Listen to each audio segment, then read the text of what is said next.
And we're coming at you live. This is the Jim Masters Show live, entertainment, lifestyle, variety talk show series. How's everybody doing today? It's so nice to see all your smiley faces, and thanks so much for joining us. We love the fact that you're tuning in to get entertained because we're having a lot of fun. We've got somebody who is a Renaissance man. Now, a lot of people have called me that too because I do a million different things, but he is a Renaissance man himself, and he comes from a state that starts with N-E-W. Do you want to take a guess which one it is? Did somebody say New Mexico? New Jersey, the Garden State. That's where he is. Jon Koons is joining us here. He is, now get ready to write this down. There will be a quiz later. He is ready? Actor, singer. He's also a songwriter, ventriloquist. Let's see, what else? He's a magician. He's a juggler. He's an entertainer. He's an audiobook narrator. He's an author, and he does the dishes too. And he crosses at the green, not in between. He is a Renaissance man. He's a well-rounded, full circle 360 entertainer, and he loves entertaining people. He likes making people smile. As you know, I like to do that too with our series here, the Jim Masters Show Live, entertainment, lifestyle, variety talk show series. This isn't just an interview show. This is a variety show where we have guests that come in from Broadway, Hollywood, television, film, stage, music, culinary arts, sports, comedy, inspiration, and everything in between. So it's good to have you with us. Hope you're having a good day. If you're not having a good day, we're going to put some smiles on your faces. We don't know what Jon is going to do. As I said, he's full of surprises. He's an entertainer. So anything goes, anything can happen. And when you're live, it usually does. And that's really cool. We love that. So thanks for joining us, everybody. Hope your day is going well. I see a lot of comments in our JMS Exclusive lovely chat room. Now, if you would like to comment while the show is live, guess what? You can do that. You can actually do that right now. How do you do that? Well, the JMS live chat room with all these, with 70 comments built up already, you can comment right now when you subscribe to our YouTube channel. That's a gift for all of the folks who take the time, which we really sincerely appreciate, to subscribe to our YouTube channel, Jim Masters TV. That's the channel you're watching right now that houses over 700 episodes of our entertainment, lifestyle, variety talk show series. So you can go back and you can watch all these archived episodes day in and day out, 24/7, 365. If you missed anything or you want to see something again, dive right in there and you can see all those great episodes. But if you subscribe to the channel, guess what happens? You can comment right now in our live JMS Lottie chat room, and we can see the comments. You can also chat with each other, which a lot of you like to do as well. So that is something really cool and something quite exclusive that we have designed to say thank you to those who subscribe. And just so you know, when you subscribe to our YouTube channel, there is no cost. I know they call it subscribe, but there's no fee to do that. That's just letting us know you appreciate what we're doing here on the show and with our series of episodes every single day for you as much as possible. Busy day here. I was on radio all day long. And then we were also on a TV project and then getting shows ready for this weekend. We've got so many great guests coming up as well. Right now, Jon is joining us. Now, again, we couldn't fit all the titles on the graphic. So we picked some of those, like ventriloquist. And, you know, I mentioned to all of you that I love ventriloquism, and I used to have the Charlie McCarthy doll until we were coming back from visiting our family, our relatives up in Massachusetts and Connecticut. My sister and I were playing with the Charlie McCarthy doll, which I probably got out of the Sears Wish book and that Sears Christmas catalog when I was a kid. And we were playing with it, and my sister was playing with the Charlie McCarthy doll in his tweed jacket and the whole bit, or plaid jacket, I believe it was. And I think she pulled the string. There was a string, you know, in the jacket by the area of the back, you know, in the jacket, and you pull the string and that moved the mouth. She pulled it a little too hard. The mouth broke. When the mouth breaks on a ventriloquist doll, that's about it. It's just becomes just, you know, I don't know, a doll. That's all it is, but it's not a working doll, that's for sure. He is a ventriloquist, entertainer, magician, actor, singer extraordinaire, audiobook narrator, and a lot of other great things, authors. He has been dubbed the Renaissance Man by the media. Having been on stage since the age of 9, Jon has appeared as an actor and singer on Broadway, Off-Broadway, in summer and regional theaters. He's also been seen in feature films, on television, in commercials as well. Awarded the title of New York City's Plum Craziest Performer, Jon is the rarest of entertainers, one who instinctively develops a special rapport. He does it instantly with his audience, armed with virtually every variety skill, including magic, ventriloquism, stilt-walking. Is he going to do any of that? Is he going to be walking into the scene on stilts? Is he going to be eating a big ice cream cone? Is he going to be doing some fire eating? He does that. Juggling, mime, and more. A true multi-talent whose quick wit and talent for improvisation keeps audiences amused and amazed, with experiences ranging again from Broadway TV films to performances from Atlantic City to Kenya. Whether performing on stage or interactively throughout the audience, Jon is the perfect choice to entertain also for corporations and colleges, festivals, parties, and events of every description. And as his ebullient self, or as one of the dozens of characters he conjures up as well, with literally hundreds of costumes at hand, Jon keeps the audience laughing and is dazzled with his high energy too, and they're dazzled with the antics and impressive array of talents. He's also a director and a production manager as well. In addition to everything else, gang, he does that too. And again, this is just the short list. He is a stage manager. He's worked with numerous prestigious theaters and opera companies. He also teaches theatrical and circus arts for educational organizations and schools and individuals. Jon's contributions to the arts have been recognized in books such as Theater World, Frantic Comedy, Reader's Theater, What Is It and How to Stage It, The Magic Catalog, and others, as well as by the United States Congress and the state of New Jersey Senate and General Assembly. Like I said, he hits all bases. Jon is the artistic director of the Open Book Theater Company in New York, the city's oldest established Reader's Theater company that presents performances of mostly new, undiscovered, and experimental plays, in addition to poetry readings, adaptations of classic and popular literature, and themed events as well. And the Open Book also operates arts and education programs and an international playwriting competition as well. He's also, have a seat, he's also a published author of both fiction and nonfiction.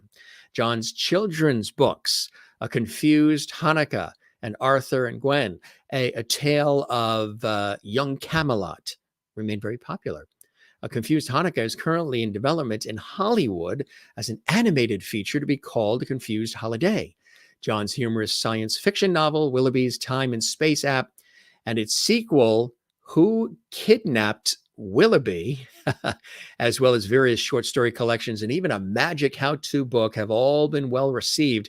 And under the imprint Metamorphic Press, Jon publishes books for several new and well-known authors as well, print and ebooks, and so much more. He also narrates and produces audiobooks. His The Wonderful Wizard of Oz audiobook is one of a few, if not only, unabridged yet fully dramatized audiobook productions on the market.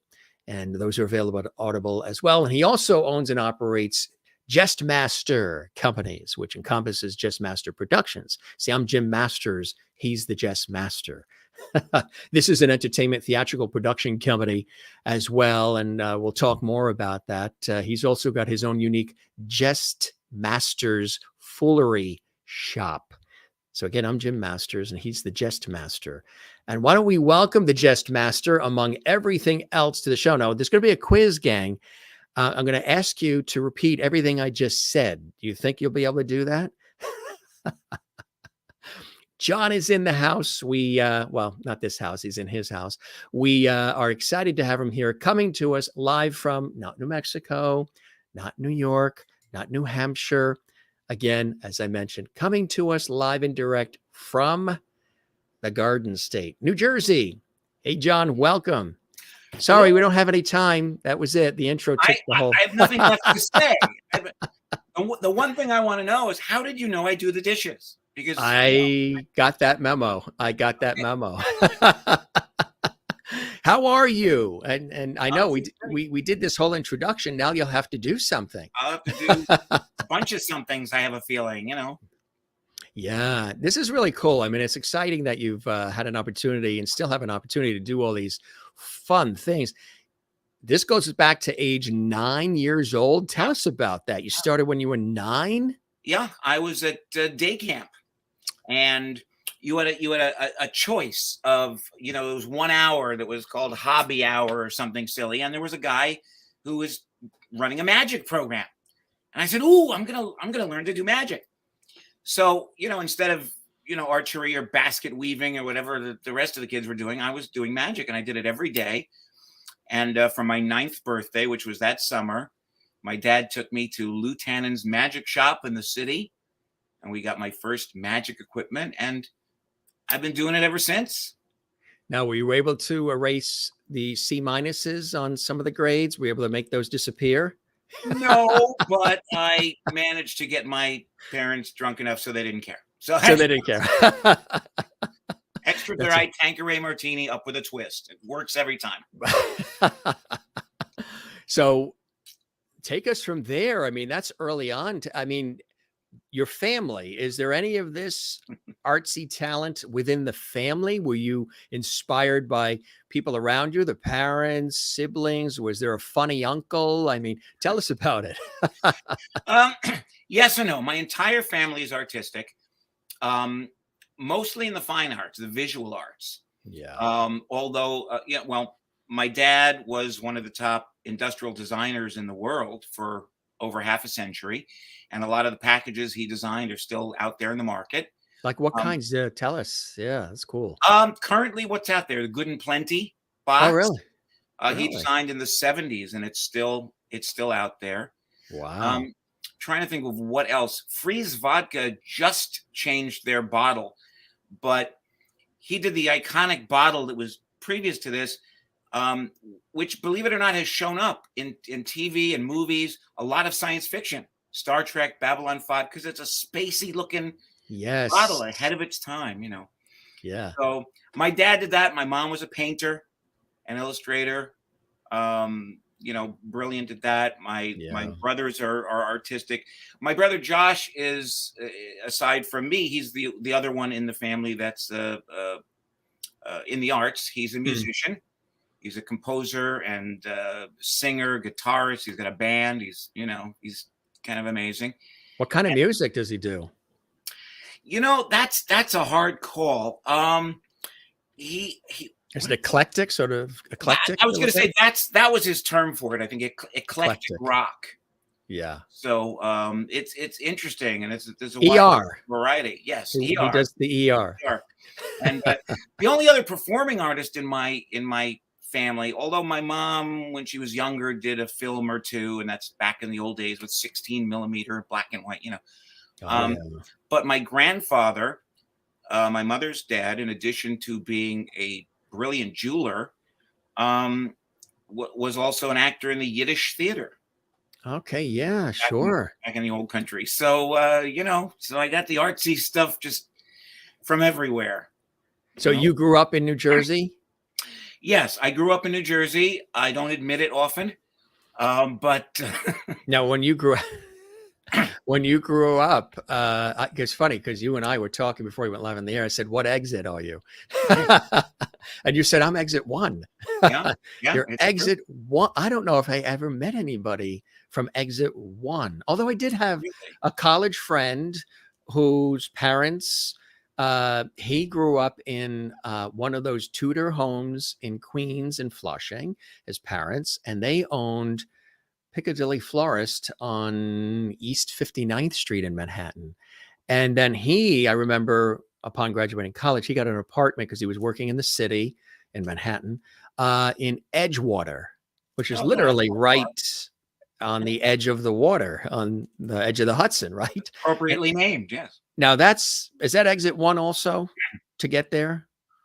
Um, Edgewater.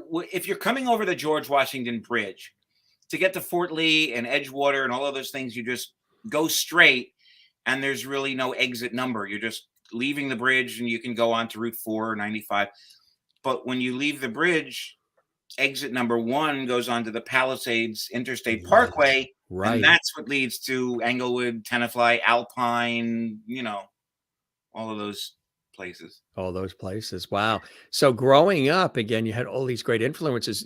Did you go into the city? Were you discovering New York and some of the cool Oh things yeah. happening in the city? Oh yeah. My dad worked in the city. He had his design firm there. So, we were in and out of the city all the time. My parents loved Broadway and theater. Yeah. So, at age 5, I think was my first Broadway show. We saw Fiddler on the Wow. Roof. Yeah, sure. And years later, I went on to play the part of Tevye and do various other variations of it. So, Yeah, and my cool. parents they actually, excuse me, invested in that. That was back in the day when you could put $500 in and say, "Hey, I want to give you $500 for the show." And that was also back in the day, I think, that they didn't really know how to write a contract, Hmm. because when you invest now, you're investing in the Broadway show, period. This investment was for everything. Every time a high school puts it on, or a college, or there's a touring show, we get 6 cents. So, every 6 months or a year, we get a check for $50, and that Do goes you to my do you have son. a piggy bank that you put it in? Oh, Is we it put it. gonna cover the retirement?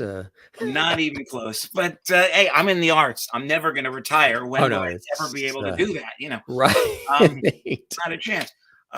No, but we have my dad, before he died, transferred those residual payments over to my son. So Very my son nice. Ryan now gets his, $50 every year from Fiddler on the Roof. Oh, So isn't that fantastic? yeah, it's great, isn't it? Wow. Yeah, that's really Really great. down to Is money. he immersed in this world as well? Yeah, immersed is a good word.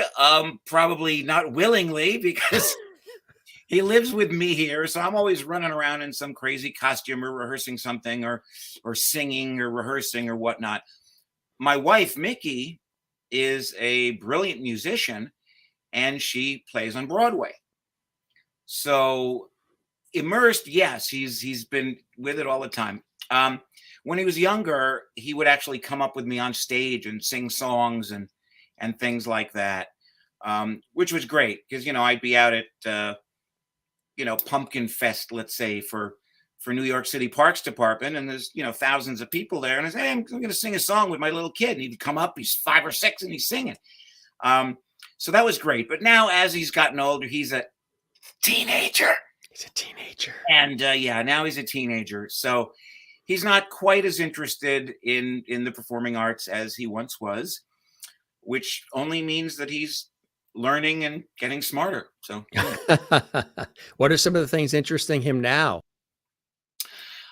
he is, in a way, following in my dad's footsteps. He loves design and graphics, but he likes the newer variations of building apps and computer stuff and things. So he actually is in public school, but he's in a special program that does graphics and engineering, I think, and design, and all of the artsy technical stuff that we have around today. So he's well into that. That is cool, huh? That's where everything is headed, right? Yeah. Oh yeah. Yeah. Everything. It's all in that direction, which is cool. He's in there and immersed in that world. So, what would you say was probably one of the biggest things that happened to you that really, really was a linchpin in your career that set the tone, but also got the ball rolling for you? Wow. That's a great question. Not sure if I have an answer. As I say, I started doing magic in camp. I was a day camp when I was, little. And after that, I started going to summer camps. And when I was 13 or something, I went to Stage Door Manor. It was actually, I was in the pilot year when it was called Berkshire Showcase. So I went to Berkshire Showcase / Stage Door Manor, and a lot of great famous actors have come out of there. Yeah. And But they had a magic program initially, and they had a circus program, all sorts of things. So when I went to camp, I not only was able to really learn the craft of magic, um, which I did under the mentorship of Tom Ogden, who is one of the greatest, funniest magicians that I've ever known. Um, but then I learned clowning and I learned ventriloquism. I learned all sorts of other stuff in addition to starting acting then. So that really got me going. It got my blood going. I say, hey, I like this. It's fun and I can do it. I'm okay. So that kind of set the tone. I just kept moving on from there. The following year, I went to a different camp. Stage door was having some weird financial problems or something, before it turned to stage door. So I went to another performing arts camp, which had a magic program. And I was fortunate enough to meet and be, again, mentored by Marvin Kaye, whose performing name was Count M.K. the Miraculous. But Marvin has written several books on magic. I'm mentioned in a couple of the later ones. He died last year, unfortunately. But he wrote all sorts of books, novels, science fiction, all sorts of things. He ran the Open Book Theater Company in New York City. You mentioned that earlier, which is the first established readers theater company in New York. And with the unfortunate passing of my good dear friend Marvin, the theater company is mine to run now. I inherited the theater, so I'm trying to keep to his vision, and put on some good theater. That's fantastic. Did you want to pause it all and take care of that big ice cream cone behind you? That looks like with inflation, that cone must have, oh my God, how did the ice cream not fall out? Did you want to eat that while, give it a little, with inflation, that must have cost $200 for that one. That's right. But I actually, this did cost about $200, but I have a deal with the local gas station. I'm going to trade it for a tank of gas. So hopefully, does that come with the steak knives and the dinner plates from the gas station? Oh wait, wow. I'm going back to the 70s. I was going to say, if you remember that, you're dating yourself. Did you get the S&H green stamps as well, or? We had blue stamps actually at the place here, but yeah, I remember those days well. I remember, you can see the gray coming in here. Tell us about the room that you're in. It's kind of cool. We see all kinds of gadgets and fun stuff in there. Yeah, this is my office. This is kind of the headquarters of Jest Master Productions. This is where you can't really see at the moment, but in the back there's a big space that's a rehearsal studio. Let me see if I point. Does it work? No, I can't really point to things. But up in the back, you see all those playbills. Those are, playbills from many, probably not all of the shows I've seen over the years. The on-air sign right behind me, right above my head, basically to the left of that is my recording studio. And the on-air sign was actually built for me and was used in a few different productions that I did. So this is where things happen. It's the computer, it's the recording studio, it's the rehearsal studio. It's obviously a lot of prop storage because there's crazy stuff all over. And it's great because when we got this house, we actually, we added onto it actually, so my dad could come and live with us in his twilight years. Yeah. But my wife was thrilled because now all my junk is more or less in one space instead of all over the house. So, although that's not entirely true because it is kind of all over the house, but very, very well displayed. It's very classy. So all the antiques and all of the hoity-toity things are still about, but all of the junk, the ice cream cones, the Wurlitzer, that's all up here. So, how do you classify yourself? I mentioned that I mentioned, or have you not been classified? Have you ever been ossified? I've been Pacified?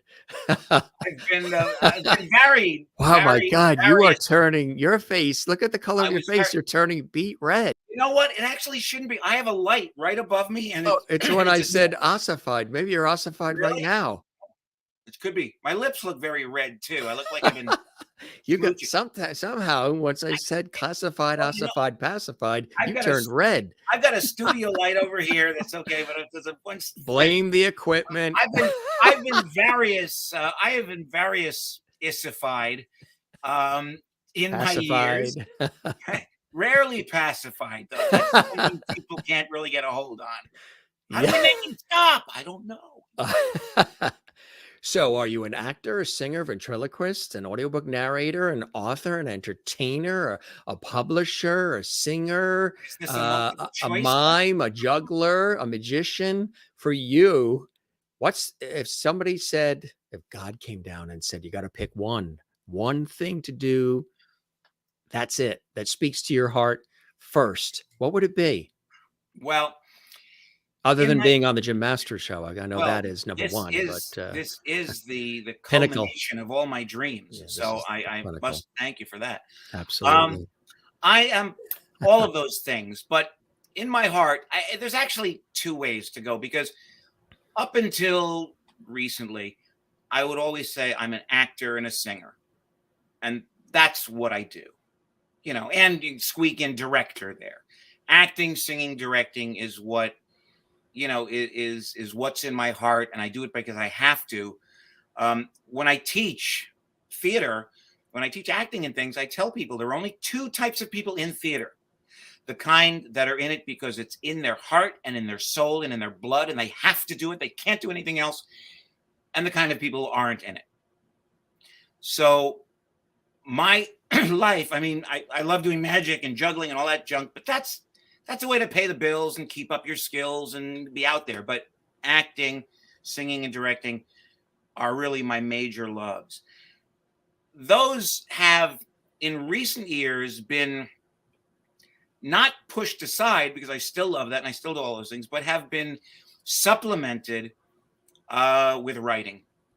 Mm. Because I've always written, I've always liked to write. And now that I'm a published author, I had a few children's books done a while back. And a couple of years ago, I wrote my first novel.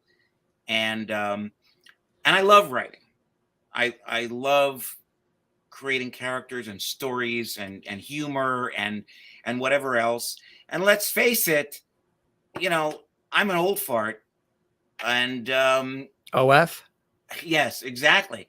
Actually, in a couple weeks, in about 3 weeks, I turned 60, and which is That's not, that's well, you're just getting started, huh? I know. Well, in the old days, I mean, think about Alan King Yeah. did a thing. He was on stage, I think Carnegie Hall, and he said, he said, I'm old, I'm 63. And people said, no, no, no, no, no. He said, hey, don't give me this middle-aged stuff. I'm not going to live to 126, So I'm on the older scale.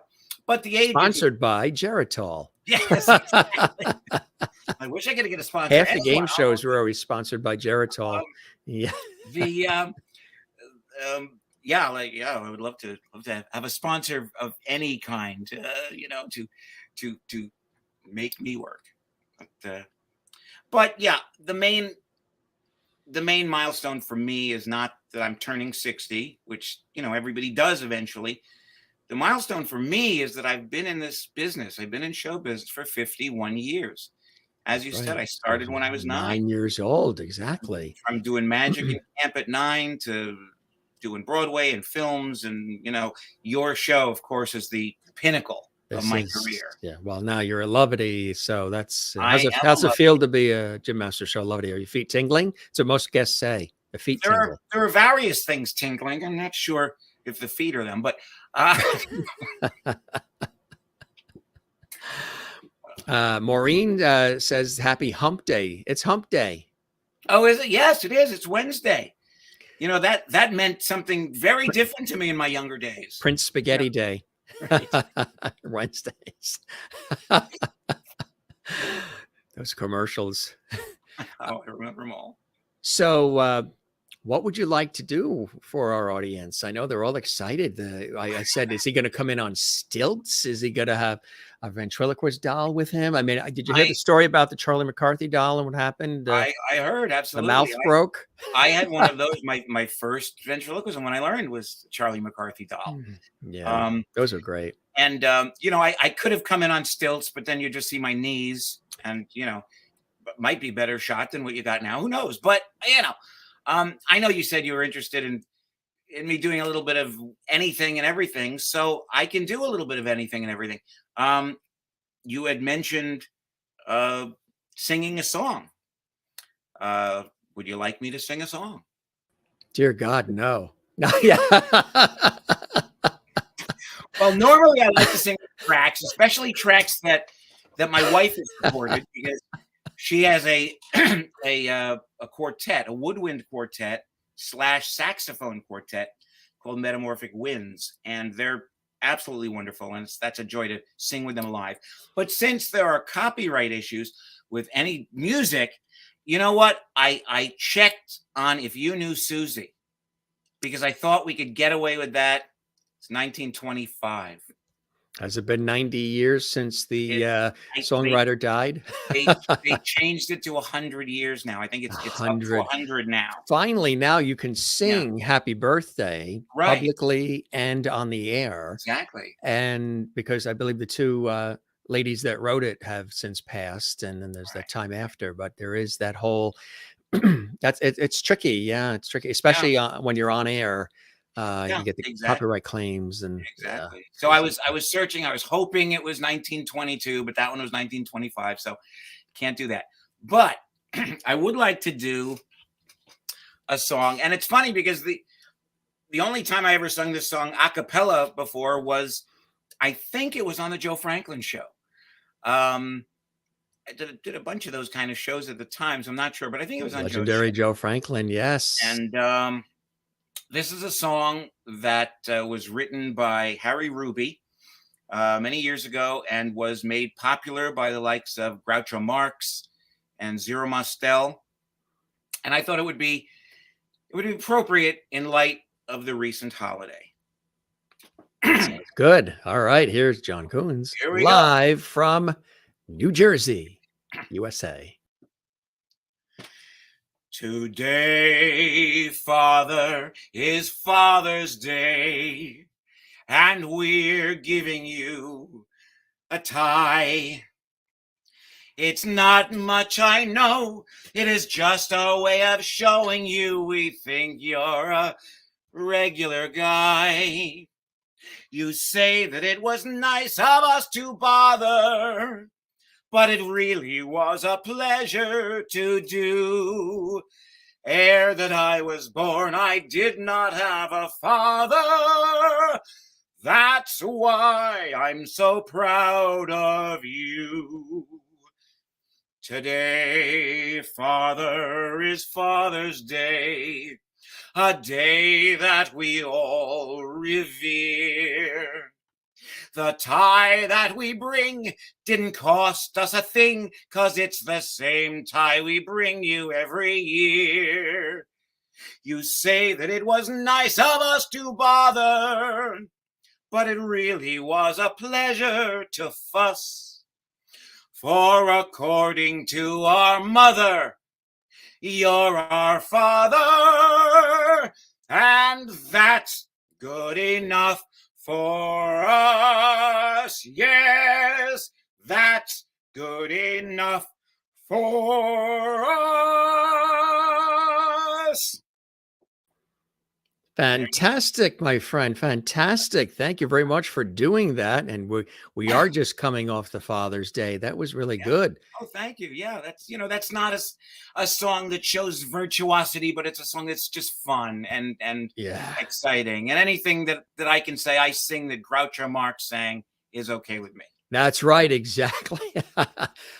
We have a quick video here. We want to show 2 minutes of some of the fun stuff that Jon is known for. Let's take a look at that in 3, 2, 1, go.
Very cool. And that's just all that in 2 minutes time, I tell you. I need to update that a little bit because some old stuff, but yeah, I do a lot of stuff. It's cool.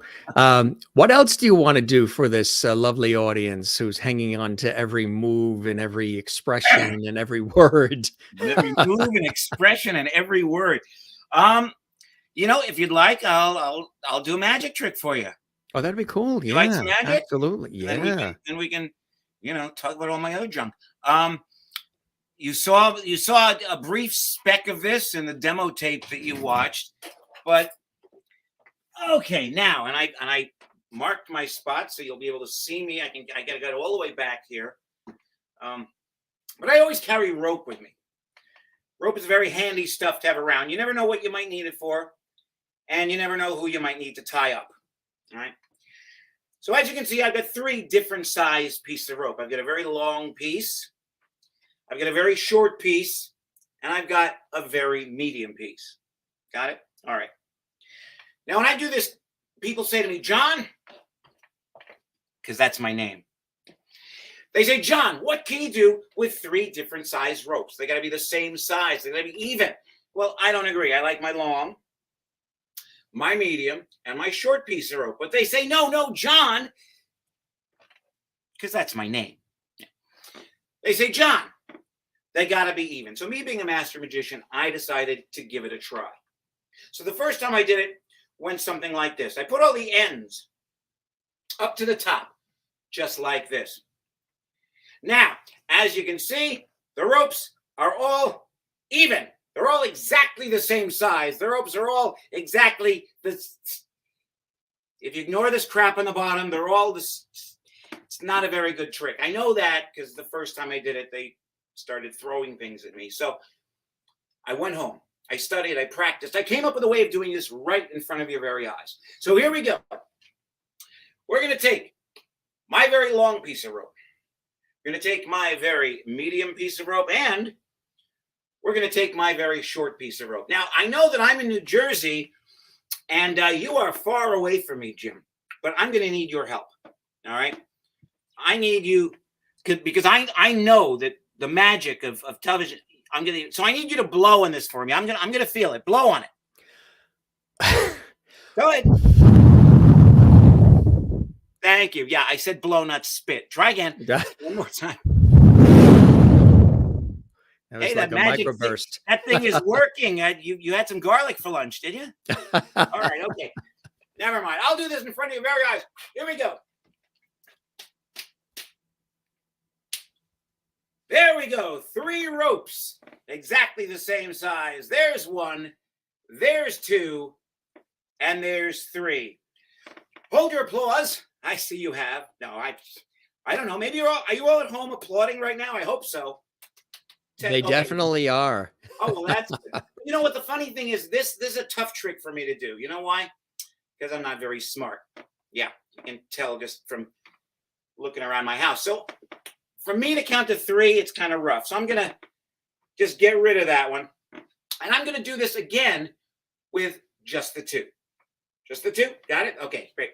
We're going to take this end and put it up there thusly. We're going to take this end, put it up there thisly.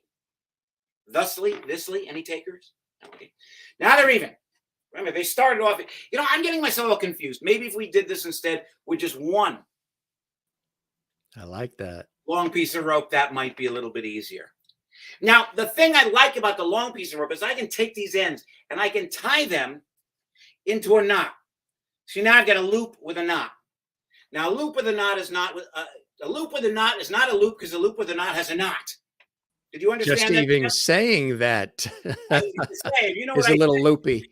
I have no idea what the hell I said. I think what I meant though is if I take this knot right off the rope, now I've got an endless loop of rope, just like that. But to do magic, you got to be sharp, like the point on my head. So I do this. Now we're back to 1 long, 1 short, 1 medium. And that's what I call a little bit of Jim Masters magic. Masters and the Jest Master. That's right. That's right. You know, it's funny actually. doing the trick this way, 'cause that's my signature trick. I can do it in my sleep, and I have at times. But it's very odd staring at a computer screen and actually seeing myself perform the trick as I'm doing it. Yeah. You know, and you know what? I'm not a very good audience. I guess you sized this up that we were fit to be tied. Precisely. You've earned that sip. You've earned that sip. Thank you. Oh, I see people are like putting up Clap, little clap, clappings and clap, things. clap, clap. Thank you, folks. Thank you. Yeah, clap, clap. Welcome, everybody. If this is your first time here, you're watching the Jim Master Show, live entertainment lifestyle talk show series. Check out over 700 episodes of our series. It's extraordinary. What else do you have up your sleeve? And then we'll talk about all these other cool things that you do as well. Oh, you want more entertainment before we talk about all the other junk? Let me see. That's what they're looking for. Yeah. Yeah, but we don't want them to tune out. You know, you want them to watch all my junk, you know, and then have to stay because I'm going to do something later. Hopefully I'm captivating enough.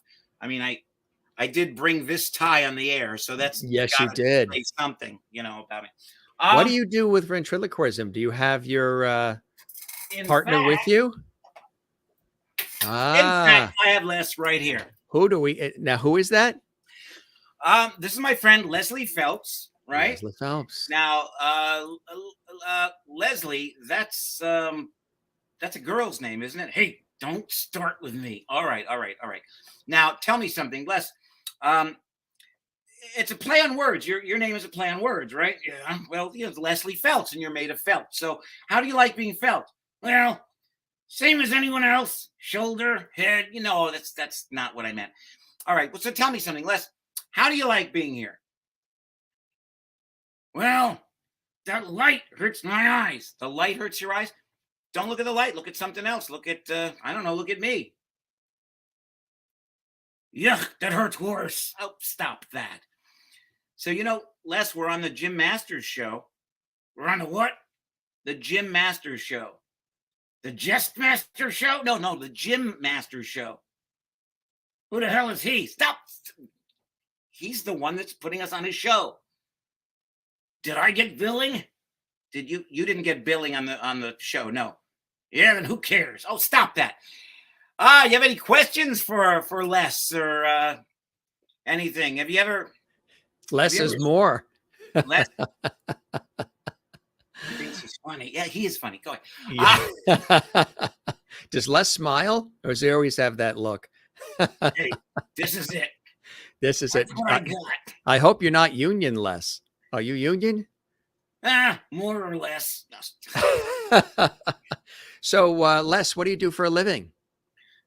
Well, I usually sit around with this guy's hand up my butt. Stop that. He's very, very rude. He's very badly mannered. Les, you really need to calm down. You don't pay me enough to be calm. All right. So he's a proctologist and a gastroenterologist on the side, Les. That's why. He's doing an exam to make sure you're okay. Yeah, the exam's been going on for 20 years. I think he likes it too much. Stop that. Hey, Jim, tell me something. Yes. Do you feel dumb talking to a dummy? Not at all. Not at all. Do. I've had the pleasure and displeasure of talking to people of lesser understanding about the human condition. Yes. So you are refreshing. You're the real deal, Les. You're a straight shooter. You're authentic. You don't come in with any nonsense and look at me and any of that, right? You know? I mean, Les, how many TikTok followers do you have?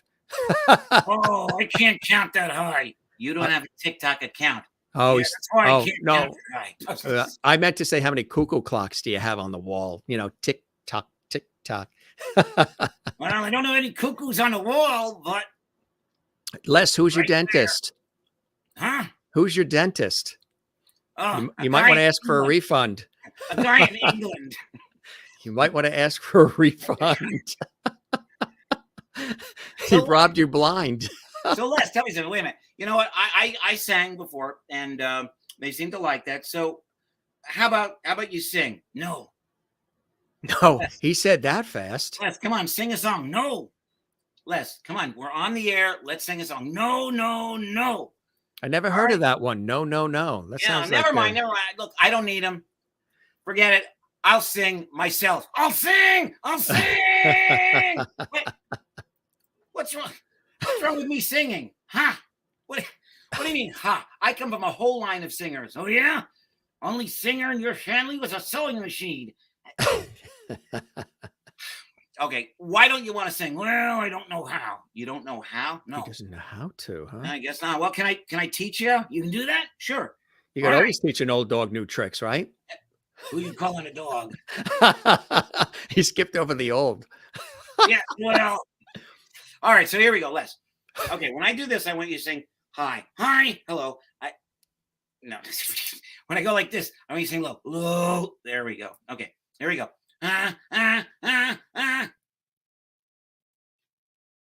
Les, sing it. Sing it. I can't even see it. All right. All right, let's go down. Let's see how low you can go. Here we go. Oh, Les. That is just disgusting. No. How about this? Do you know how to hold a note? How do I do that? Well, I put up my hand. You take a breath, right? I hold up my hand, right? And you sing, and when I put my hand down, you stop. All right. Okay, go ahead. All right. Here we go. Take a deep breath. Go ahead. Go ahead, Les. Why didn't you sing? Your hand. Oh, I forgot to put up my hand. Sorry about that. Okay, deep breath.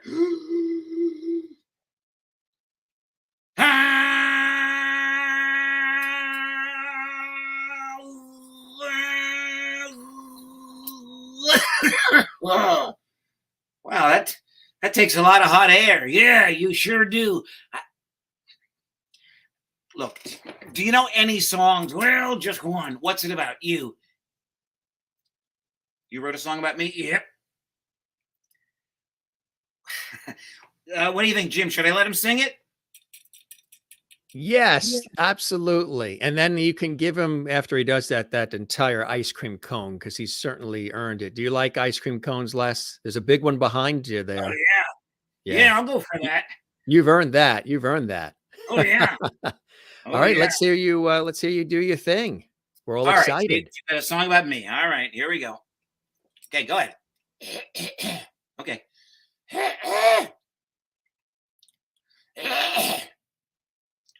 Les, yeah. How do you spell that? Good question. All right, go ahead, Les, sing. All right, go ahead. Is he trying to say chutzpah? Could be. Something he has a lot of. All right, go ahead. Do you know the song? Okay. Do you ever so homely? There's nothing like your face. Hey, that's not funny. I thought it was funny. No. Do you know any of their songs? Well, just one. What's it about? You wrote another song about me. Yeah. Should I let him sing it? What do you think, Jim? I mean, under these conditions, I don't mean to butt in, but yes. Well, usually there's an audience advocating for him. Oh, they are. They are. Sing it. I'm saying no, but you're all I got. Although tough crowd, Maureen in Arizona says that we're singing. Don't quit your day job, Les. Hey, what do you want from me? I got termites. Calm down. All right. One more song. You got one more song? Yeah. All right. Go ahead and do it. No, don't start that again. All right. If he's got termites, we should change his name to Woody. You should hire him as a joke writer. Do you know your song? Yeah. Okay, go ahead. Go ahead. Outside of the theater, all covered with mud, lay Jon Koons. His act is a dud. Hey! Okay.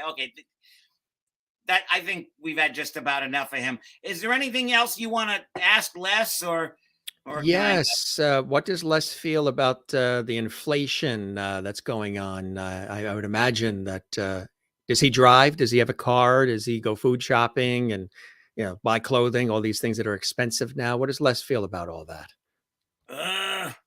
Well, I don't do any of the things you said. But I know he doesn't pay me worth a damn. So yeah, what can you say? Where is your room in the house, Les? Do you have your own penthouse up on the third floor? Yeah, yeah. You want to see my room? Hey, John, get the room. No, you don't want to. Oh no! You don't want to embarrass. No, take it. Don't tell me it's that luggage on the floor that says Tokyo and UK. Yeah, There it is. that's my Wait, apartment. I don't understand. You fit in that? Yes, I do. It's real small. I was going to say your head must stick out of it. Yeah, well, it's like a Japanese hotel room. It's real small.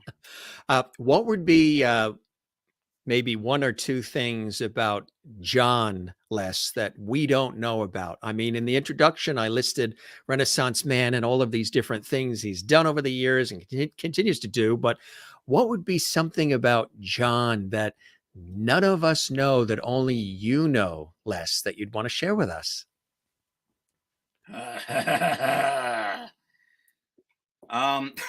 Les, you've waited years for this opportunity, haven't you? I have. All right, Les, go ahead. Tell him whatever you want to tell him. Well, John is a. You got that? He gargles and as he brushes his teeth in the morning. Yeah, that's what he said. That's definitely what he said. Now he's okay. He's an okay boss. He's a lousy performer, but an okay boss. Stop that. We're supposed to be promoting me here. Yeah. So I have a question. When you guys perform together, which I imagine, I mean, unless Les, do you ever perform without John? Nah, it's in my contract. He won't let me. Now, Les, does John, when you get paid by the club or wherever, does John equally split? Do you get your half, or you get a lesser amount? Do you get a lesser amount, Les? Yeah, that's what I get, less. That's all I get, less. I get nothing. This bum, stop, don't. Nothing. Does he feed you? I mean, you got to be fed. I mean, no, he doesn't feed me, but he does send me out to get dry cleaned now and then. So, Cindy wants to know: do you have a girlfriend, Les? Are you still dating Louise, Les? Are you offering? Cindy, are you offering? Cindy? Yeah. No, I don't have a girlfriend right now.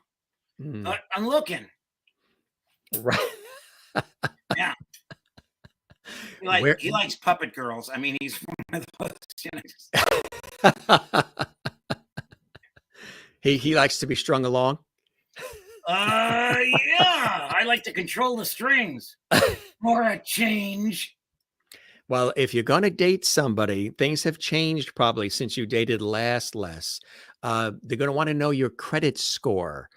They don't care about your astrological sign anymore. Now they want to know what your credit score. If you're not in good credit, worthiness, you're out. So how are you doing credit?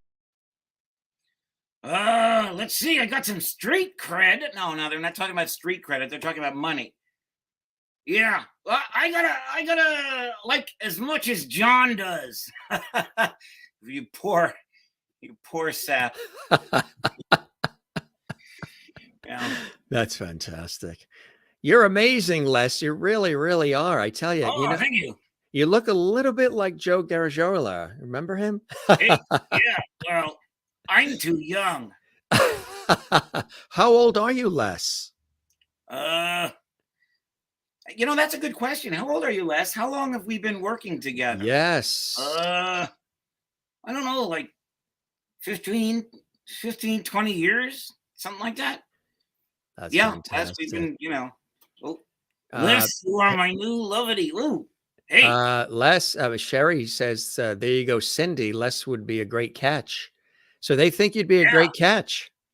Oh, that's cool. Yeah. Yeah, the catch of the day. That's usually how it turns out. I don't last a week. Yeah, he's a personality. You got to say that for him. So you guys have been together how long now? something like 15 or 20 years. I'm not sure. I've worked with various ventriloquist Partners. don't say it. Partners. Yeah. Yeah.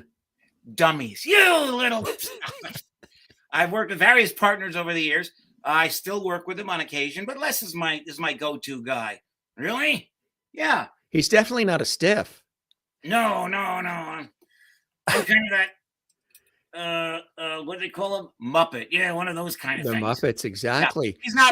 He's not really constructed like a Muppet, but it's more than a traditional wooden, ventriloquist puppet. Absolutely. Well, you know who's also excited, in addition to myself, your host, and of course our viewers watching live, Mr. George Burns is in the house. Oh, And George is enjoying this whole thing with his cigar and his pocket square. He's thoroughly enjoying it. Unless you've got a fan in George. George thinks you're a riot. well, cool. Thanks. You see George here? George is on our back wall. I don't know if you can see him all the way back there, but he's You've on got the a wall. picture of George? He's the last one over there, the cutout. George. George, did you know that? He didn't know that. He's now he loves you guys even more that you admire him. We love George. I haven't done it. I haven't done it a long time. One time I was in a town. It was so small. Wow. Okay, I gotta figure out my George Burns impersonation.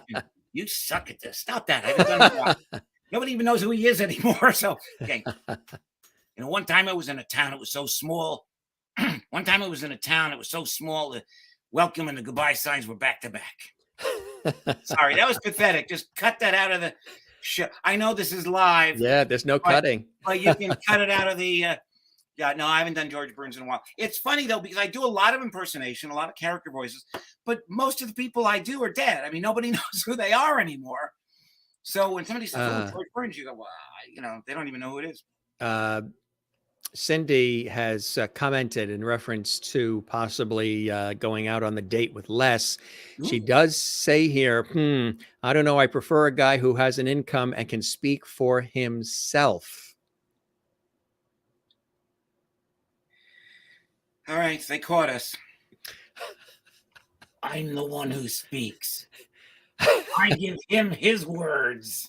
That's what I thought. Yeah. That's so true. Yeah.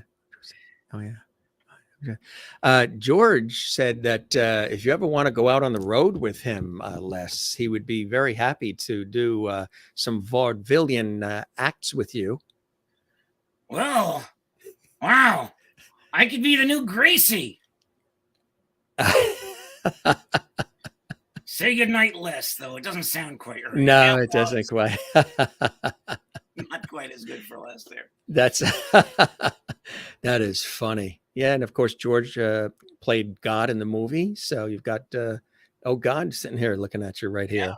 Yeah. We love George. Oh, absolutely. Legend. If you ever do want to go out on the road, Les, George is available. You just tell John. John will then contact me, and John and I will set it up. I guess I'll drive George over to you, or John will drive you over to us. But we'll meet at a New York diner, all four of us. What do you think? What do you think the wait staff would say if we met at a New York diner for tuna melts and we sat down and some split pea soup, and it was the four of us? What do you think management at the diner might say?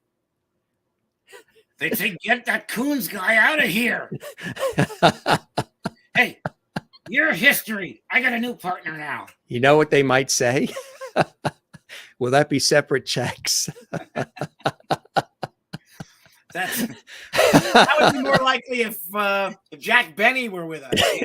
Oh, well then, yeah. Well, then you know who's not paying then if it's Jack. I forgot my wallet at home. Maybe you could pick this up somehow, and I'll take care of you later. Right. That is funny. Who the hell was that? They know who it was. I doubt it. Okay. Boy, Les, you were really. Tell you, you're really hucking me a chinek. You know what that means? That's a Yiddish expression. Huck me. When somebody says you're hucking me a chinek, it means you're giving me trouble. But the literal translation is you're knocking me a tea kettle. Knocking me a tea kettle, huh? Knocking me a tea kettle. Who knows where that came from? Where that came from. Yeah. Well, George is going to go back down. Yeah, he's got a martini down below that he needs to Oh, freshen. Yeah, he's always here with yeah. every show, and we love him being here. But he just wanted to chime in. He thoroughly enjoyed seeing you, Les and Oh, John, love and it. yeah, he'll see you at that New York diner. The four of Yeah. us. He might even pick up the tab. He said. I mean, that's Really? cool. Yeah. Okay, I'm there. Then again, maybe not. It's debatable, he said. He's got to go down, have his martini, so he'll be down here. He's sort of like an associate producer, Gotcha. AP for short. Gotcha. So that was cool, Les and John. You got a chance to see George Burns, huh? Yeah, I love him. You never know who stops by the Jim Masters show live. I tell you, this is you drop in your drop-ins, you drop in guests. yeah, So, that's cool. it's funny. It's funny. People are comp thing. I see Les is funny and various things here, but I just. Oh yeah, they don't say John; they say Les. I tell you how that works. It's not me. It's I know. It always happens. If you had a dog come in and jump on your lap, or a cat or a bird fly on your shoulder, you don't exist. I don't exist. The bird or the dog or the cat does. That's true. No, that's very true. It's very true. That's it. So, what do you think? Are we done with him? Les. We can never be done with Les, but yeah, we'll give Les a rest. Oh, it's my pleasure. My pleasure. I like to look out for people, and you did a great job. On the fly. You didn't know that you were going to be woken up from a sleep out of your penthouse there down below. Yeah. I mean, good dream too. When the show started, I did hear a little snoring. Was that you, Les? Were you sleeping in your penthouse? Yeah, that's what I thought. So, yeah, you've earned that ice cream cone, as I said. So feel free to dig in and enjoy. Oh, thank you. Hey, Jim, it's been great. It's absolutely, it's kind of cool, Les. Nobody would know that you had the ice cream cone because the color of the ice cream matches the inside of the color of your mouth. Oh, yeah, that's true.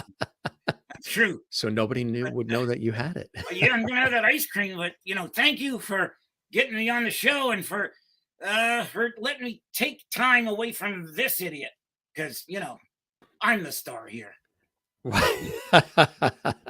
Thank you, Les. Really a lot.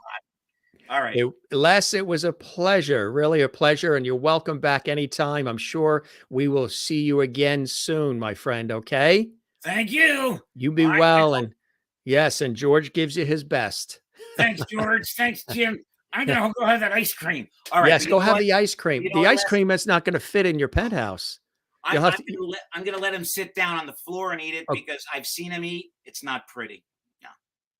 So, all right, Les. All right. All right. You ready? You're going to go? Yeah. All right. Sit down over here, and we're going to give you this beautiful ice cream cone. That's yours. Enjoy it. All right. Did you place him down, or was that a smackdown? I heard a thump. I heard a thump. Poor Les. It was his little arm thing whacked the thing. No, I'm very. But he made sure the one arm hit the floor, but he made sure the other arm caressed that big cone, huh? Cone, of course. Yeah. No, I treat all my props and costumes and things well, and especially Les, because, like I said, for a puppet, it's made out of felt primarily. Yes. To last for 20 years, Yeah. So I take good care of all my stuff. This show could not be more entertaining. You three guys are great at improv. My sides hurt from laughing. Wow. Thank you, Maureen. That's great. That's it. I tell you. I love it. Well, I hope all of these people that are commenting and our lovely viewers. Yeah. Our lovely viewers will eventually, once I give it all to you, subscribe to my YouTube channel and all my stuff. Because, you know what it's all about these days. Everything's about subscriptions and likes and reviews and, I know. It's tough enough just making a buck, but then you have to have all that other stuff. I know. Well, it always amazes me because one of the books that I wrote, A Confused Hanukkah, which actually I mentioned that in the introduction. Tell us about it. Confused Hanukkah. I wrote this book or the original story, I should say. Quite a while back, a friend of mine, who was also a performer, got hired to do a Hanukkah show. And she came to me and said, do you know any good Hanukkah stories? Because, you know, she's a shiksa, you know, she didn't know. And I said, you know, offhand, I can't really think of any good Hanukkah stories. And so I started doing research, and I found out that there weren't any, at least at the time. There are some now. But most of the books on Hanukkah were sort of dry treatises on the holiday and how it happened and, you know, all of these things. So I said, I'm going to write a story. And so I picked the legendary village of Helm, which, if you don't know, is a town of fools. And the history on that is that when God sent out the angels to distribute the souls, the wise souls and the foolish souls, one of the angels got a little screwed up, and all of the dumb ones got dumped on this one town. So they're wonderful, lovely people, but they were a little, you know. So I decided to use that as the basis of my story, and it's one in which they forget that the rabbi is away, and the villagers forget how to celebrate Hanukkah. So they send Yussel to the next town, which is, of course, not the town. He ends up in the big city, and he comes home and he says, I know how to celebrate Hanukkah. And of course, it's Christmas. And, you know, and it all gets confused and screwed up. But that was it was a fun book. And that's I actually, cool. When I wrote it, I published the original story. I published in a little folio version, and I gave it to my parents and guests at their 60th anniversary, I think. Maybe it was 50th anniversary, but you know, a long time they were together. So I wrote it for them. And then, you know, oddly enough, the kind of stories that you hear, because as I'm sure you know, publishing is impossible to get into. Theater's impossible. I mean, it's just really hard. Exactly.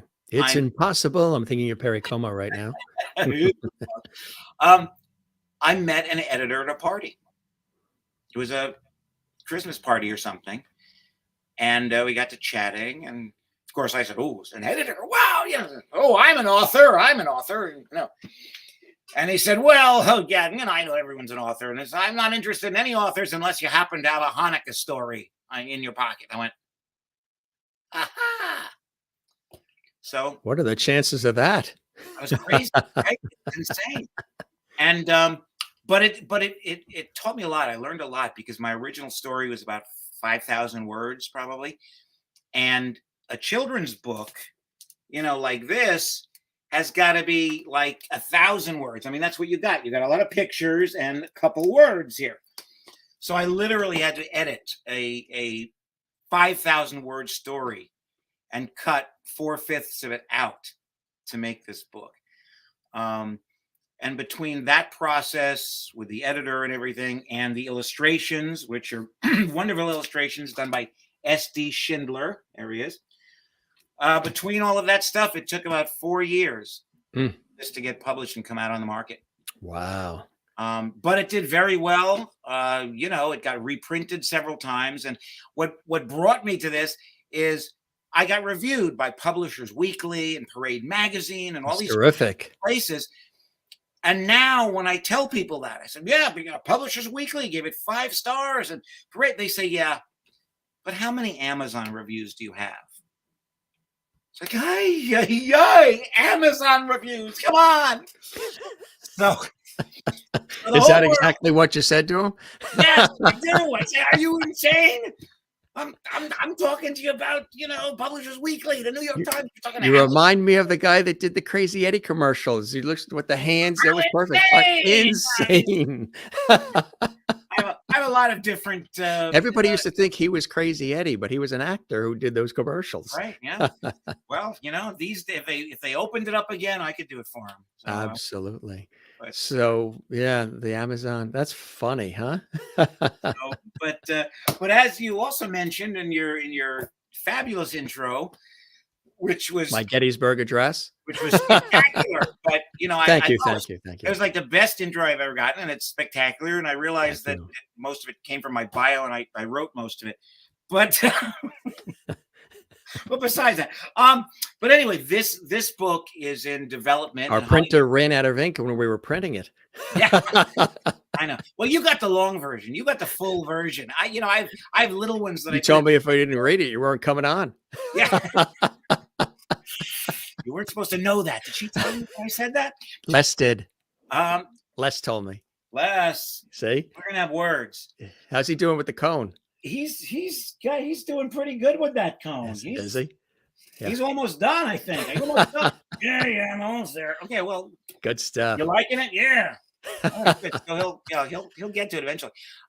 We have something else here to show. This is a trailer for Millennial Misadventures. Tell us about yes. that. Thank you. With my experience in as a writer and a director and an actor, and I've worked in feature films, not only in front of the camera but behind the camera as assistant director, production assistant, all that kind of stuff. I decided to make a film.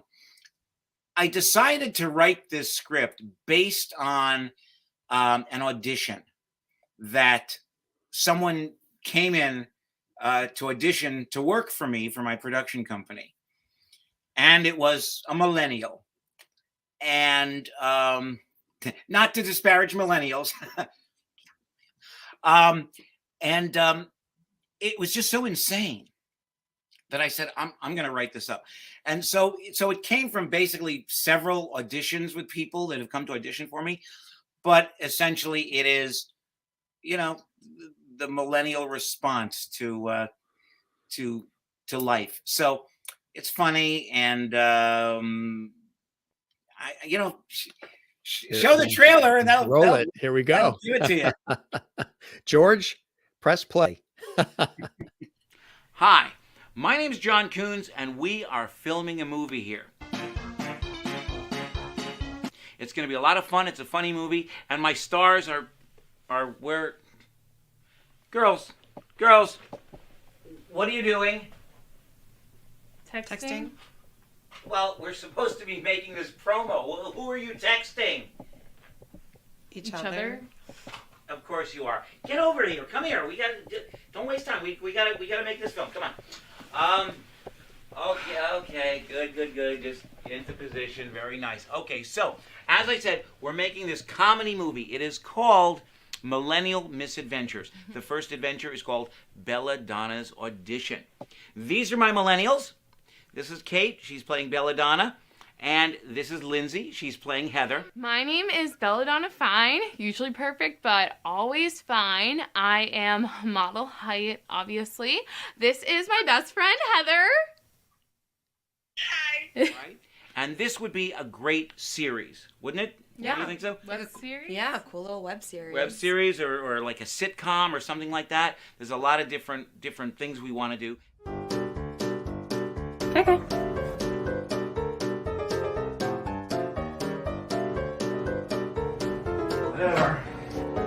And of course, we're doing this with no budget, like zero budget, right? Literally no budget. No budget at all. So I think they want to get paid. Yeah, Yeah. Really cool. that would be good, right? You want to get paid. I want to get paid too, and my crew. I mean, they all want to get paid, right? Yes. So we're in agreement on that. All right. So what can I say? Father, we're behind schedule. We have to start filming. Okay, go ahead. Yeah, he's in the film too. That's my son, and he's a taskmaster. He's crazy. Anyway, so we got to go. These guys have to get back to their film. You're taking pictures of the selfies and the millennial thing. It makes me a little. Please send us some money so I can pay these guys and get them out of here. We're hard workers. They're very hard workers, and I've got such a headache. Oy. That is funny.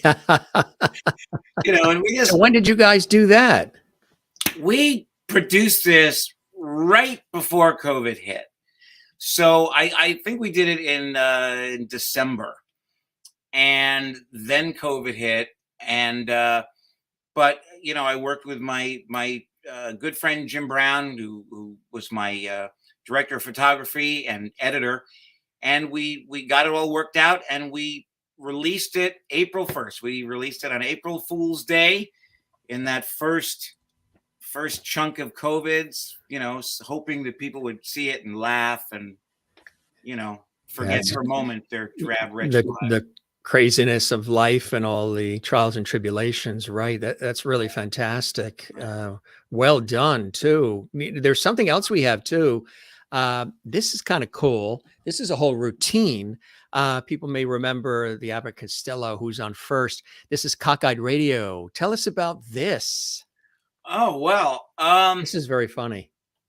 A lot of activity going on the stage too with this one. Yeah, there's a lot of stuff. This is a show that I wrote. I hate to sound like this. I wrote it, I directed it, I produced it, I was in it. It's just the kind of thing that we do in this business. But I yes, chess master. A story that I wrote that was published years ago. My first really published short story that Marvin Kate put into his anthology. It was a Sherlock Holmes story called The Adventure of the Missing Countess. And that had been adapted and put together for stage versions and readers theater versions. And it's been published in a bunch of different magazines and books. And I decided to turn it into a bigger show, turn it into something that would not just the Sherlock Holmes stuff, but turn it into something bigger. So I turned it into a story that was about a radio station that went a little crazy, and they couldn't get to their people. The people couldn't come. So it's like the sound girl ends up doing a different job. And, it's just this wacky stuff. And the person who produced this initially, they hired us for a run of a dozen performances or something for dinner theaters. But apparently she had to cancel another act that didn't sell well. And it was her friends who played Abbott and Costello. And she said to me, okay, well, if we're doing your show, we're going to put Abbott and Costello. And I said, well, what's Abbott and Costello going to do in my show? She said, well, they'll just come in, they can do their routine or something and leave. I said, well, no, look. So I'll put Abbott and Costello in the show. And before I agreed to do that, by the way, I watched video of them to make sure they were up to my standards. I said, I'll put them in the show, but you have to understand, you have to tell them that I am writing them into the script properly. They're not going to walk in, do a routine and leave. We're going to have a funny show in which they're going to be a part of it. They come in and become part of this whole show. And they said, great. So I wrote the show. I was in it. I directed it. We did a performance or two, and I am planning on bringing this back. I said from the first time that we did it that it would end up off-Broadway. It would absolutely be off-Broadway. And it's been years, of course, but now that I'm running the Open Book Theater Company, it's easier for me to bring this show into a New York venue.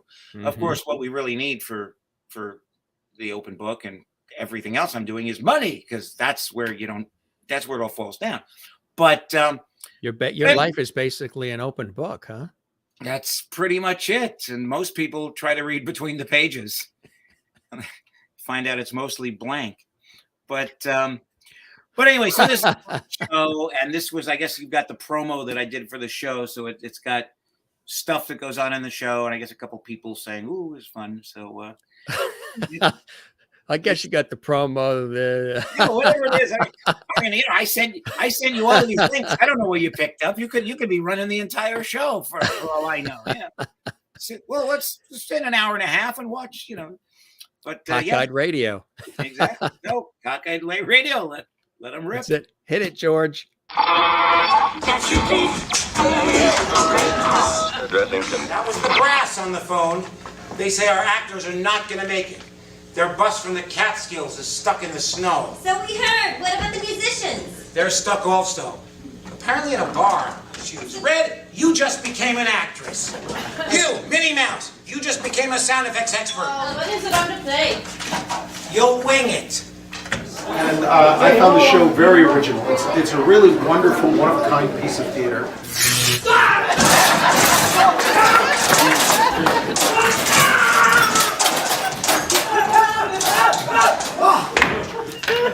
Thank you.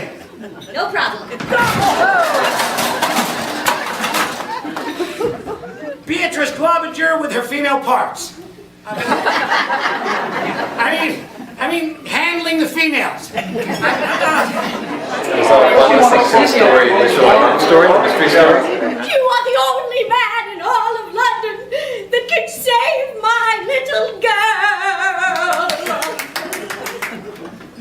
I shall do what I can, madam. Please try to calm yourself and stop overacting, so that you may answer some questions for me. We arrived at the address in Kensington shortly afterwards, and rang the bell, and rang the bell, and rang the bell.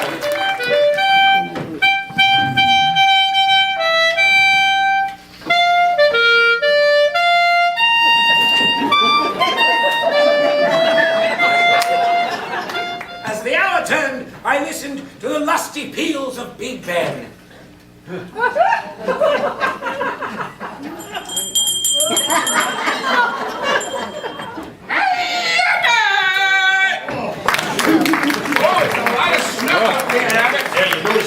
Yeah, I never seen so much snow. That's a lot of snow. It's not bad. I know you too. I listen to you on the radio, and I've seen your films, but God, guys, you know what this is? It's Laurel and Hardy! Yeah, but I gotta lose weight. I love the show. Wonderful. Laugh line took us off. Next came the elephants. Excuse me. Followed by acrobats. And several foreign chaps and scantily clad young ladies on trapeze.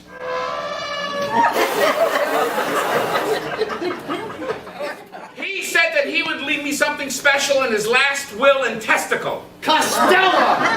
Oh, he said I'd have a ball. Hi, sugar. Are you rationed?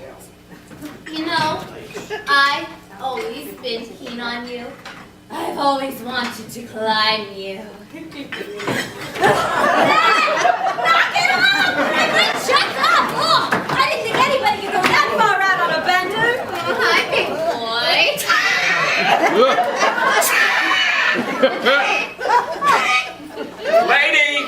Lady, can you do me a favor?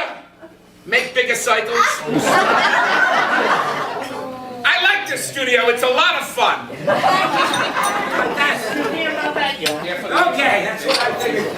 And of course, I especially like Abbott and Costello. It's really great. I'm not asking you who's on second. Who's on third? I don't know. He's on third. We're not talking about it. How did I get on third base? It was not pitching. I'll break you up if you say who's on first. Why don't you come up here and ask? What's the pitcher's name? Who's on second? I know. Third base. Even they know it, Abbott. Another guy gets up and it's a long fly ball to the cause. Why? I don't know. He's on third, and I don't give a damn.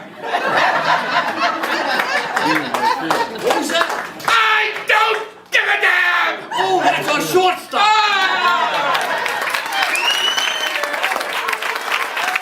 I'd like to say that the show was awesome and the talent was tremendously great. I didn't mean it! Could you do the script? Yeah, Abbott. Are you talking? You do home. Do it right there. Okay. Go ahead. She is here, madam. You have seen her. You are all. Let's see. You will see soon enough. Please accompany me into the tent. Oh, I say. Hello. What's inside? We found ourselves in the company of several performers in varying stages of undress. Oh, what he said. Just read the lines, Costello. And shame on him going in like that there. Please, Costello, read the lines. Paganini. Not Paganini, page 9. Okay. Ish. Helms walked to the center of the room. It was a lot of unexpected stuff coming at you. Don't blame Alex. It's all my fault. I just love her so. He says I overact. Drop down onto the nearest chair and lay his head in his hands. I know how he felt. Is it on cue? Take that pull back and a low finger into the tent. I haven't a clue, Watson. I haven't a clue.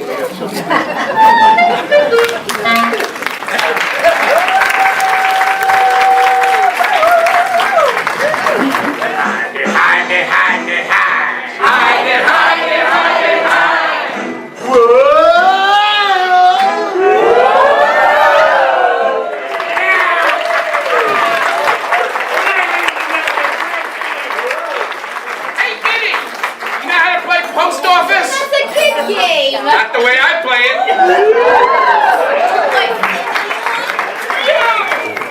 I gotta say one thing. As soon as I saw the salsa bottles, I knew somebody was getting squirted. I didn't know.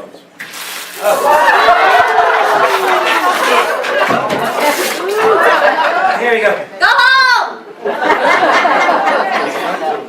There we go. Wait, thanks for hitting me with the chair.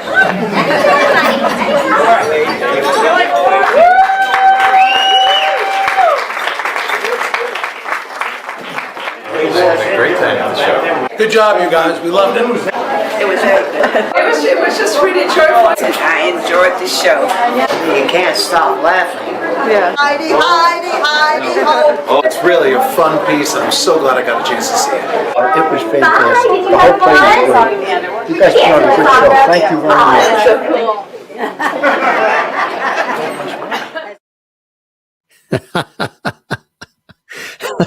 Pretty cockeyed, right? I was going to say, yes. So you wrote that when? How long ago? Not that long ago. That's probably about 10 years, maybe a little less. Is it still something that's being performed, or it's available upon request? Well, I haven't actually published a script for it, but if somebody were to say, hey, we really want to do the script, I would certainly make it available. It's not being performed at the moment anywhere, but as I said, I'm hoping to put it back, put it on Off-Broadway and have a run, a limited run there. That is fantastic. Fun show to do, a really, really fun show to do. Yeah. What's the well, we saw some of the comments from some of the patrons. What are some of the other things that you've been hearing as far as feedback on? Well, when we did the show, again, we only really had the one performance for a full audience. We did some sort of preview performances, which were basically rehearsals. But the person who booked us into doing this and said we're going to do a dozen shows ultimately couldn't book it. So we did the one show. His name was obviously not Dano. No, he wasn't. He couldn't book it. I like that I can get references that you make. Yes, that's did I tell you I'm Irish? So a bit of the old Irish, are you? Yes. Oh, I'm sorry. I would have brought you. I would have brought you a potato and maybe a beer. Oh yes, please, mashed with butter. And if you bring gravy, we're good. Yes. We're good for life. Oh yeah, absolutely. Yes. Little have a nice Irish fry up for breakfast. Yeah, I like that. A nice or mash up. That too, bangers and mash. But people like this. Oh yeah, some of my characters.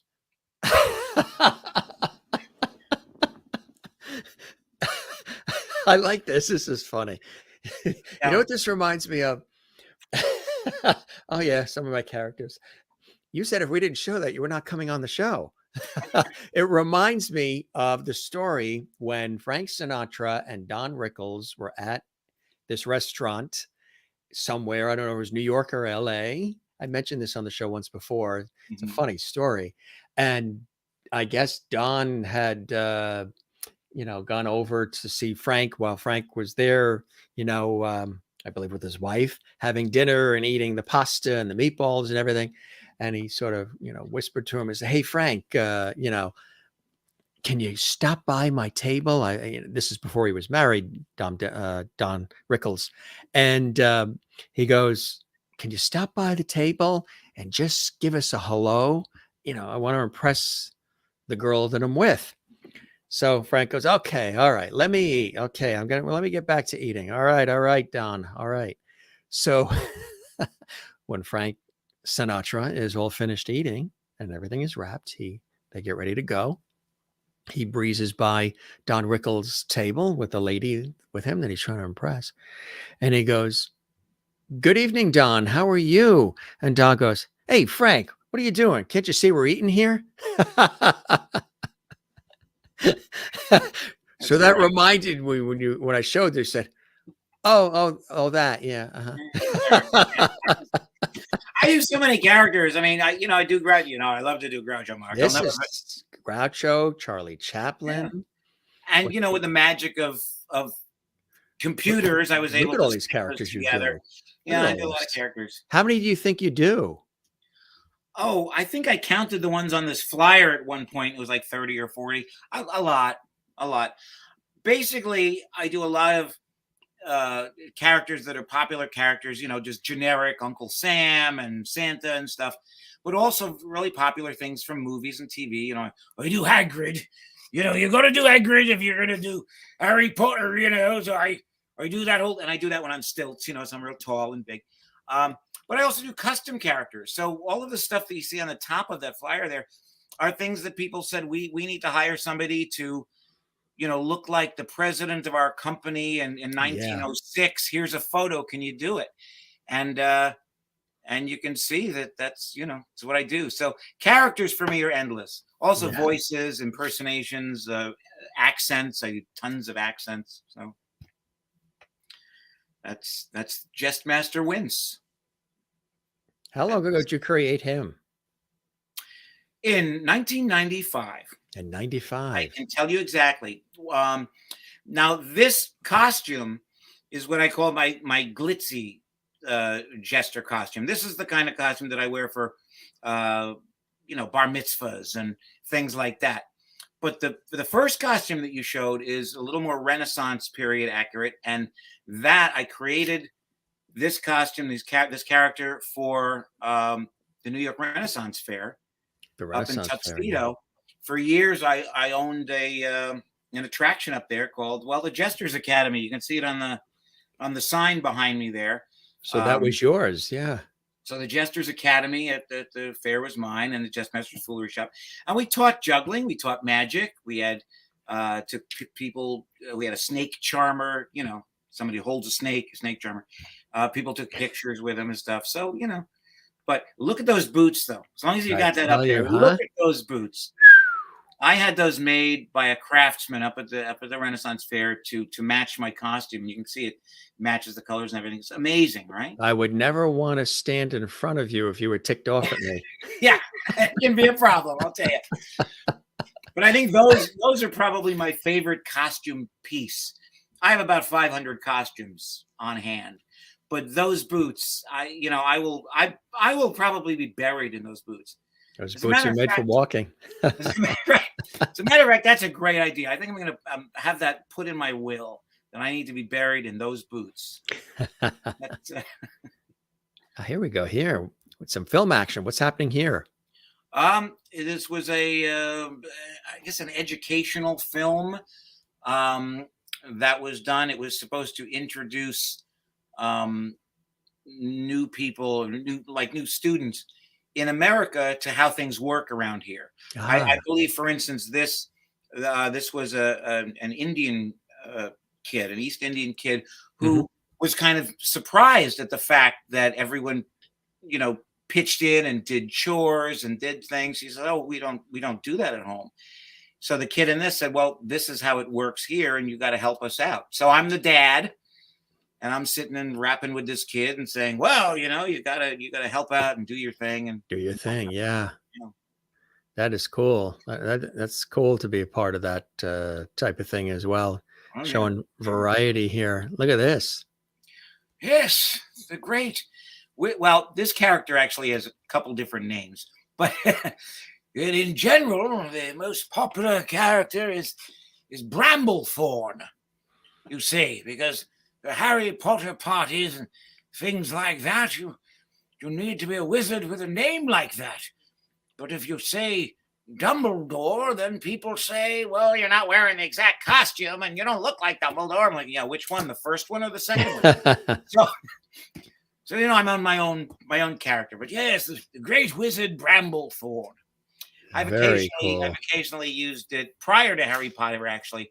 I was the great wizard Marlin.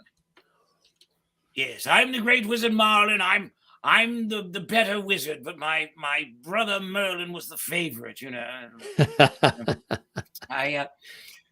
oh yes, the Mad Hatter watch. The Mad Hatter. This is actually funny because I mentioned before that I do a lot of impersonations that nobody knows who they are. So when I do this costume, I do the original Mad Hatter. I do Ed Wynn from the movie, the original Disney movie. That's right. And I do his voice.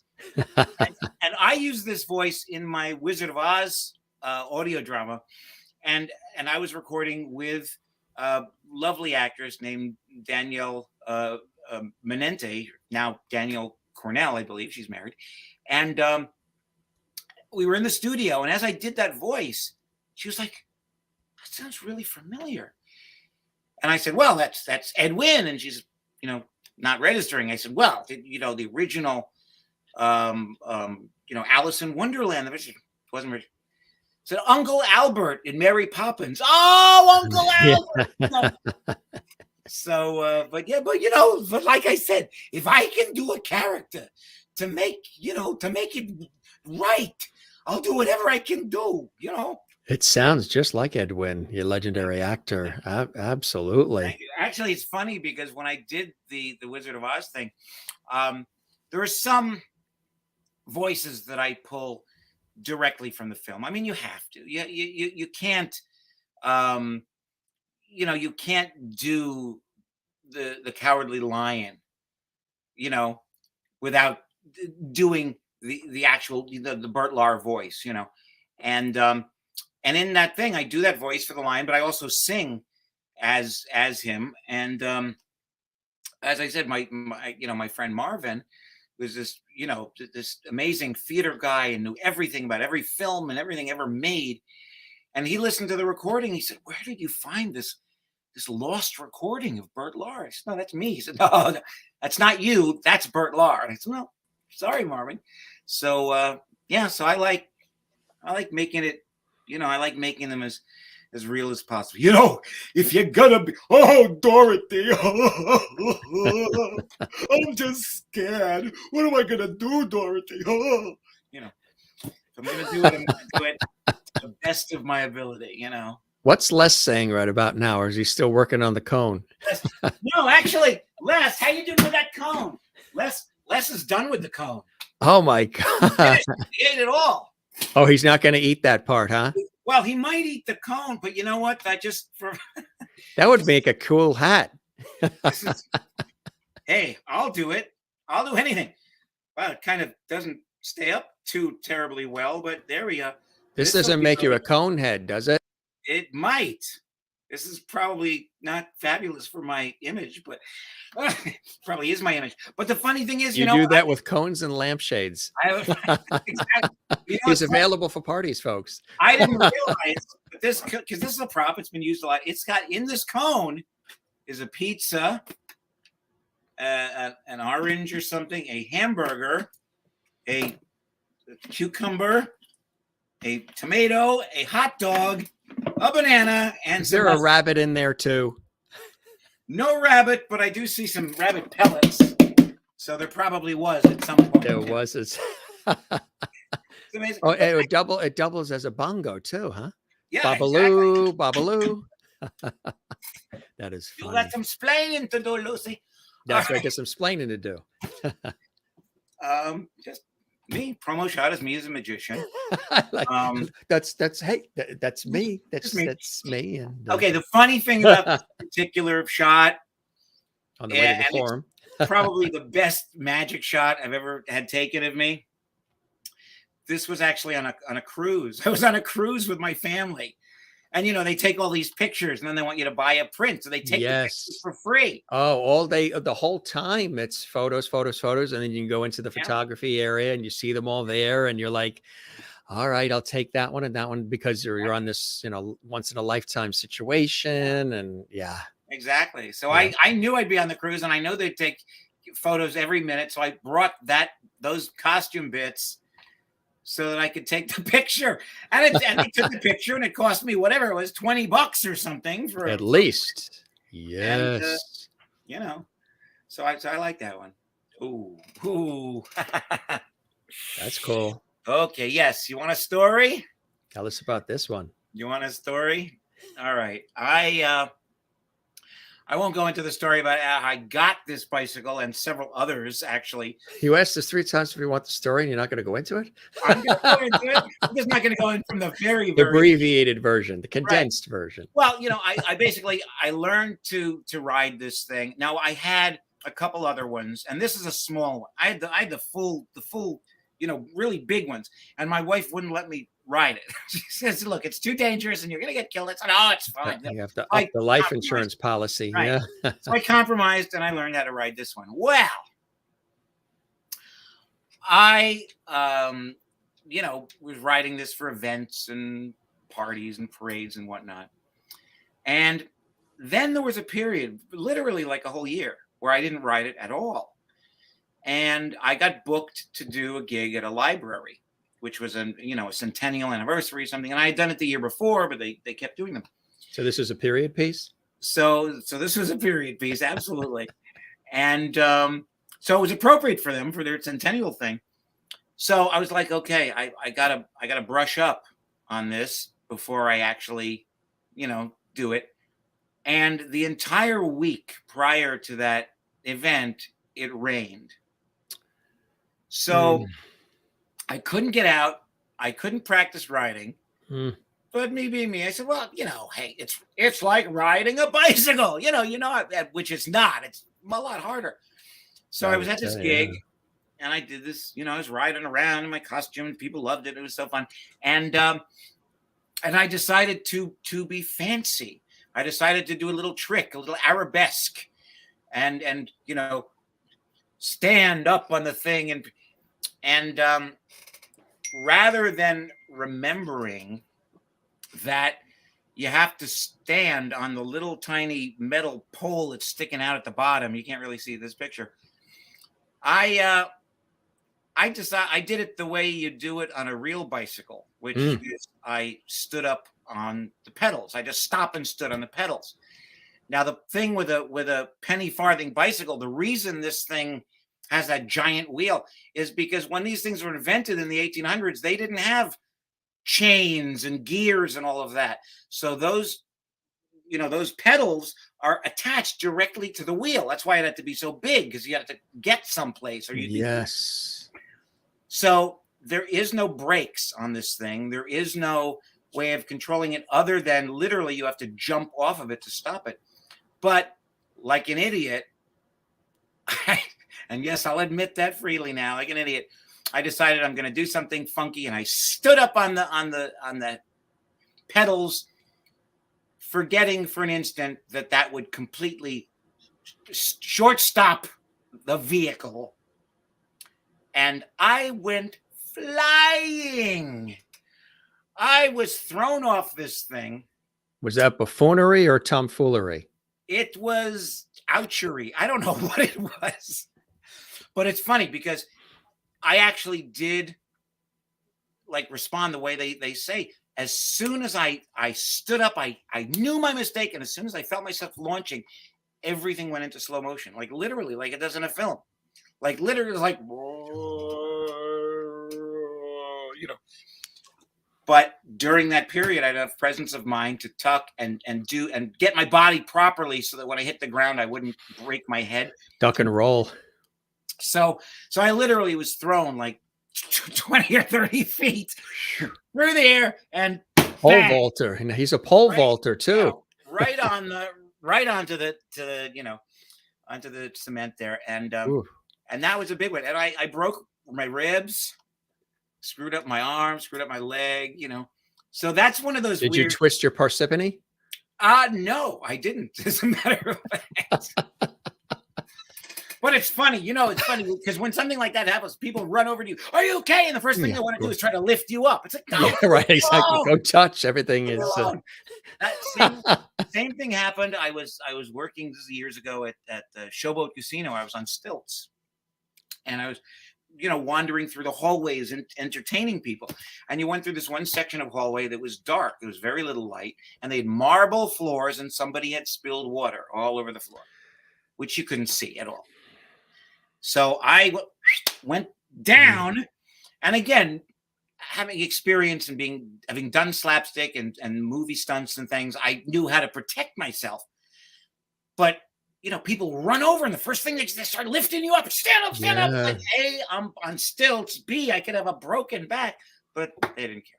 So you know, that was one of those where I got up and I said, "No, I'm fine, I'm fine." Yeah. The thing with the broken ribs, you would have cried if it was spilled milk. Yes, exactly. I think some people did cry because I think I knocked over their drinks when I did it. I can only imagine what your wedding reception was like. Did you come in on stilts, or were you juggling? How did you? I came in barefoot. My wife and I had a. If you say "and pregnant," I'm going to be. No, that wasn't me. That was my best man. No, we had a really beautiful sunset beach wedding in Florida. So I was wearing a tuxedo vest sort of thing of my own design, and that was great. And by the way, for all of you watch the stuff on Cockeyed Radio. The lovely lady playing the clarinet is my wife Mickey, and you know she didn't know that I'd be dragging her into these shows and productions when I married her, or she probably wouldn't have. But and you know, so my son was in the other thing, so it's a big family affair.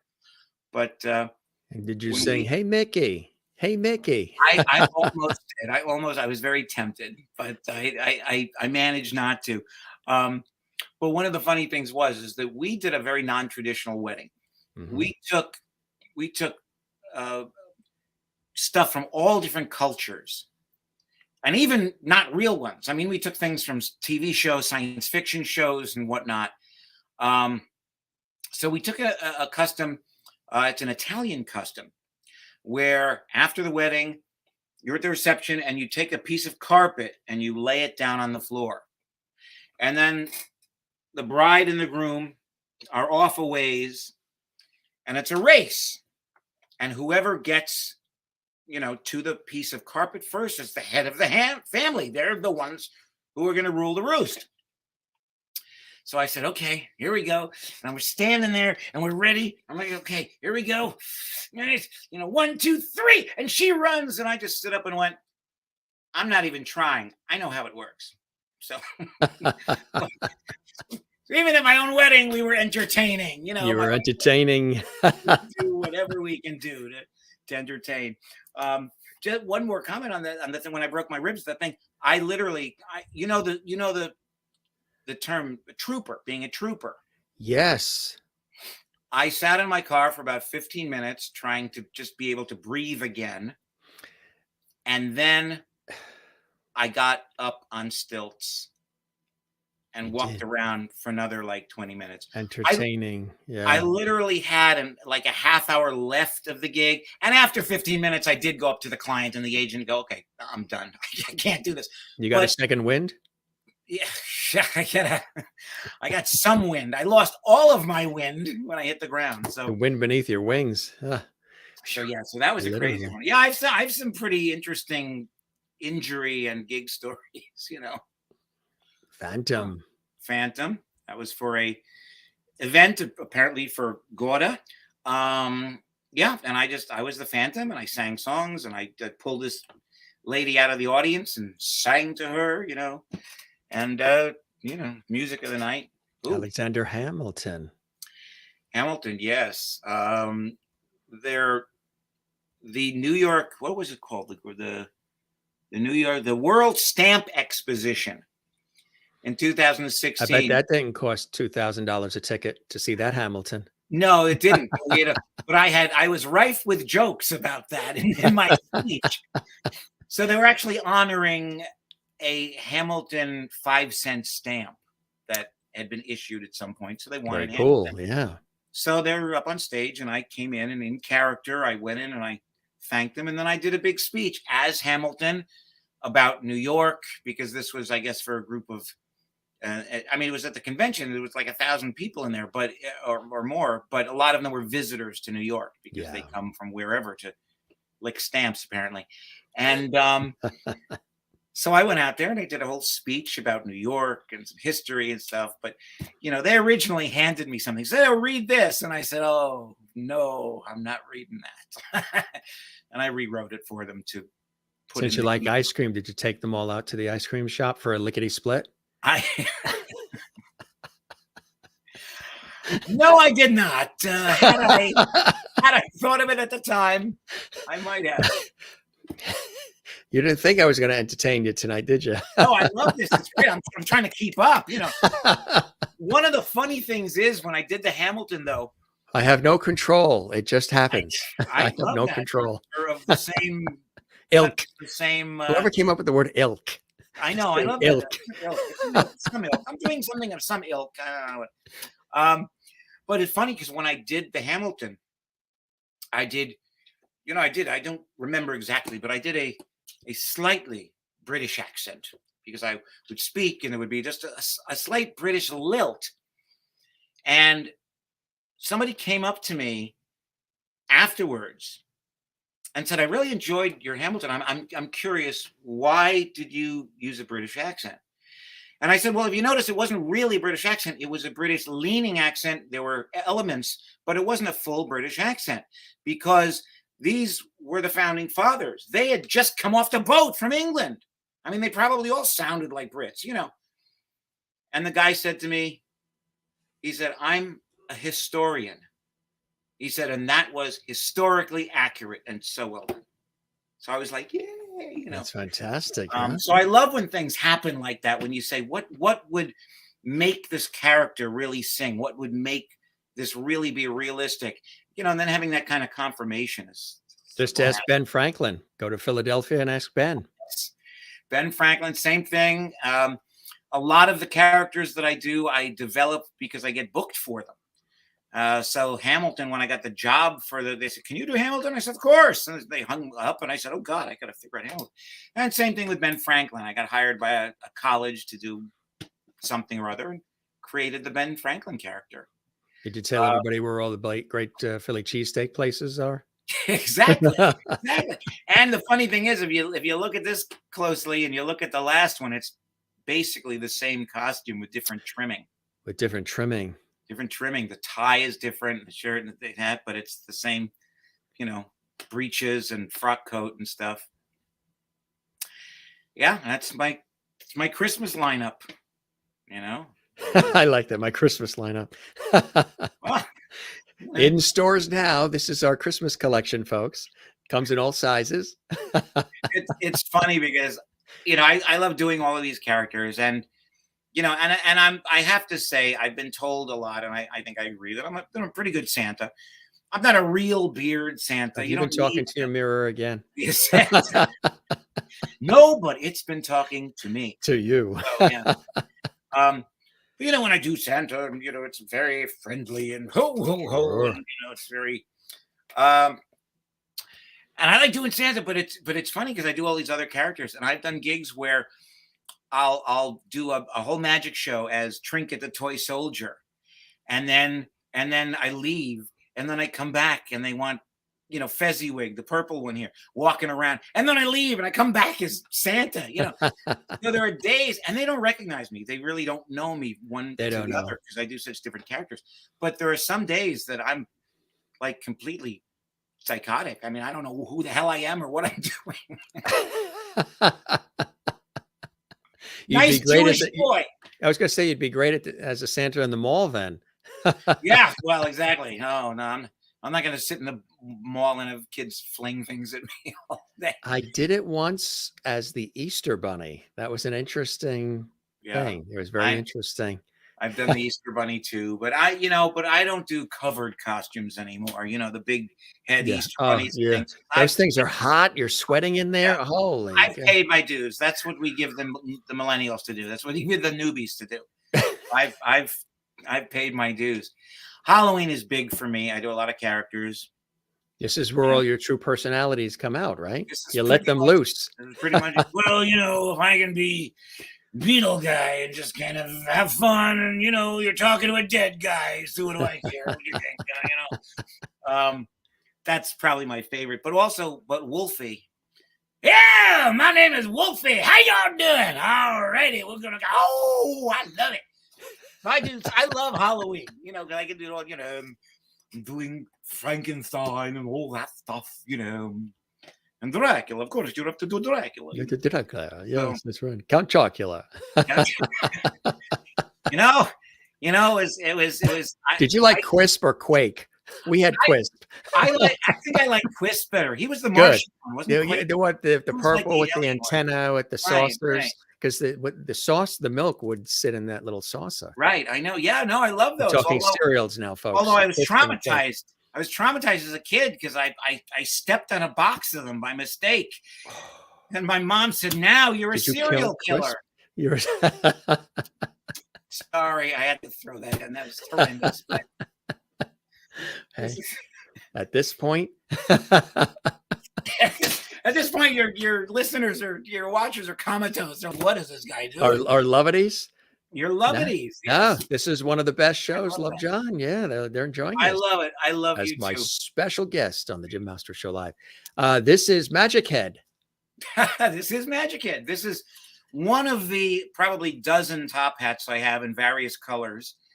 But I love this one because it matches the costume, the jacket that I'm wearing, which I had made. I have a lot of my costumes made for me. I'll design them and have them made. Some of them are off the rack. Some of them I'll make myself. Some of them I'll alter, but whatever.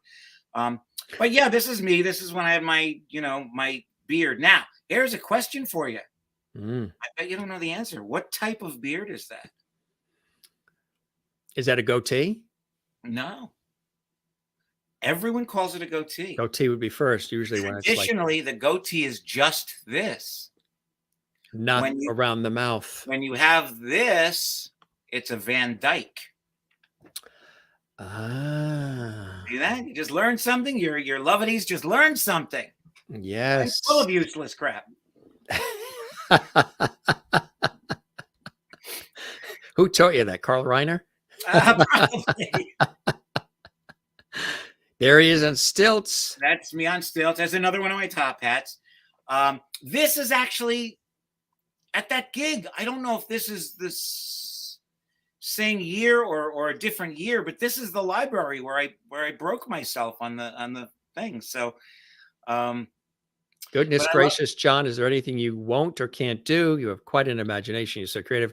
Where do you get the energy, and what keeps you going? Wow. Well, I keep going because people run me out of town. They don't want me around. They say, yes. He also drinks like 10 Dr. Peppers a day. That's true. That's true. I'm a pepper. You're a pepper. You're a pepper. And don't you want to be a pepper too? I don't know. I just have adrenaline. I don't sleep at night. I sleep maybe a couple hours a night. I just run around. I just have the creative thing that just keeps me up and going. And there's very little that I wouldn't do, to answer that question. I mean, I've done virtually everything as an actor. My job is to do virtually anything. And if the project and the thing is right, I got a story about that too later. So now you got all my promo stuff up here. See, this is amazing. You're in hog heaven, huh? This is great. Yeah, but the hogs are not too happy about it. All right. So these are the various shows I do. Those were skills. These are some of the various shows I do. My most popular show is the Incredible Everything Show. It's basically a one-man variety show.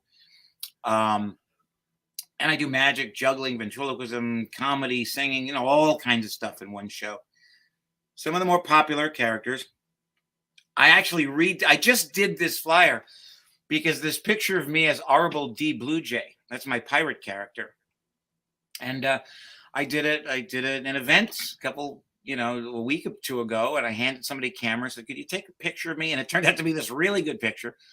So I did that.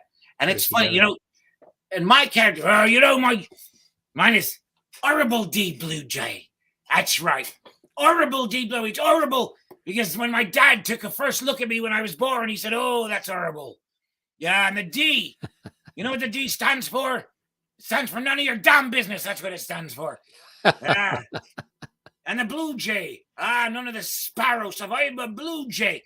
You want to see? And I tell people that I have a Blue Jay tattooed on my arm. And then I show them my arm, which actually has literally a blue letter J on my arm. You know. No, I want to see the tattoo. I can work on it for you, but it's, no matter what you show up as. Now you look at my character, like I'm wearing a good pirate costume, but other than that, I look nothing like Jack Sparrow, like Johnny Depp. I don't sound like him, like nothing, right? But everybody, the second they see you, hey Johnny, you won your court case. Hey, it's like oh, everyone's going. So, and I knew that would happen.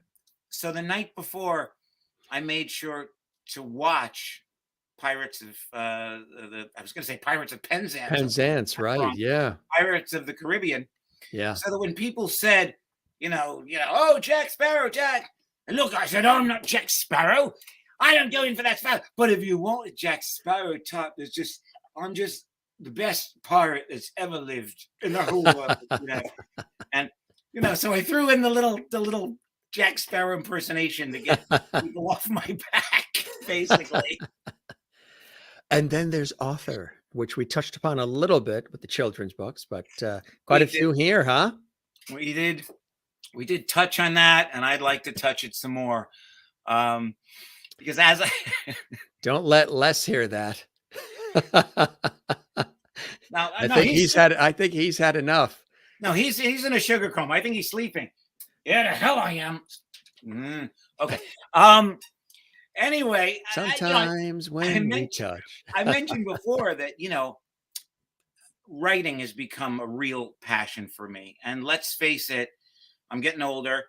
How long am I going to be able to walk on stilts or do fire eating or juggling? I mean, I like doing that stuff. Well, I don't really like. You did leave out the fire eating. Yeah, I do fire eating. There is a video on my channel that shows the one time where I literally set myself on fire by mistake. You see that torch there is me. It's my face. So that was an interesting injury story. So, so how long am I going to be doing that kind of stuff? Yeah. I'll always perform. I'll always do my magic shows and things. But frankly, if I don't have to stand on stilts at a bar mitzvah, I'm happy. So there's a joke in there somewhere. So right. Yeah. And it was, and there was going to be more. And then I decided, what, if there are people who are listening who want to hire me for a bar mitzvah, I'd better not say anything. So, I love bar mitzvahs. Really, I do.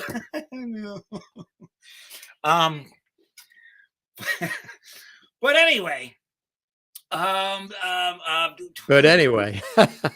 don't even know what I was talking about before I started talking about bar mitzvahs. Oh yeah, the writing. I do so much stuff. It just in one ear and out the other because there's really nothing to block traffic. I wrote the children's books. I wrote Confused Hanukkah. That got published. I had written a novel like 30 years ago, which I thought was just great and the best. And it actually kind of sucked. And, what was it about? Well, I didn't have the experience at that point to really write. And I had a great idea for a story. And it was a story whereby a kid gets a new car and it has a mysterious button in it. And he pushes the button and it sends him off into time and space. And about, I don't know, eight years ago or something like that, a friend of mine came to me and he said, oh, I want to publish. I want to publish your book. He's a writer. Mm-hmm. And he decided to bolster his whatever. He was going to be a publisher. So he said, I want to publish your book.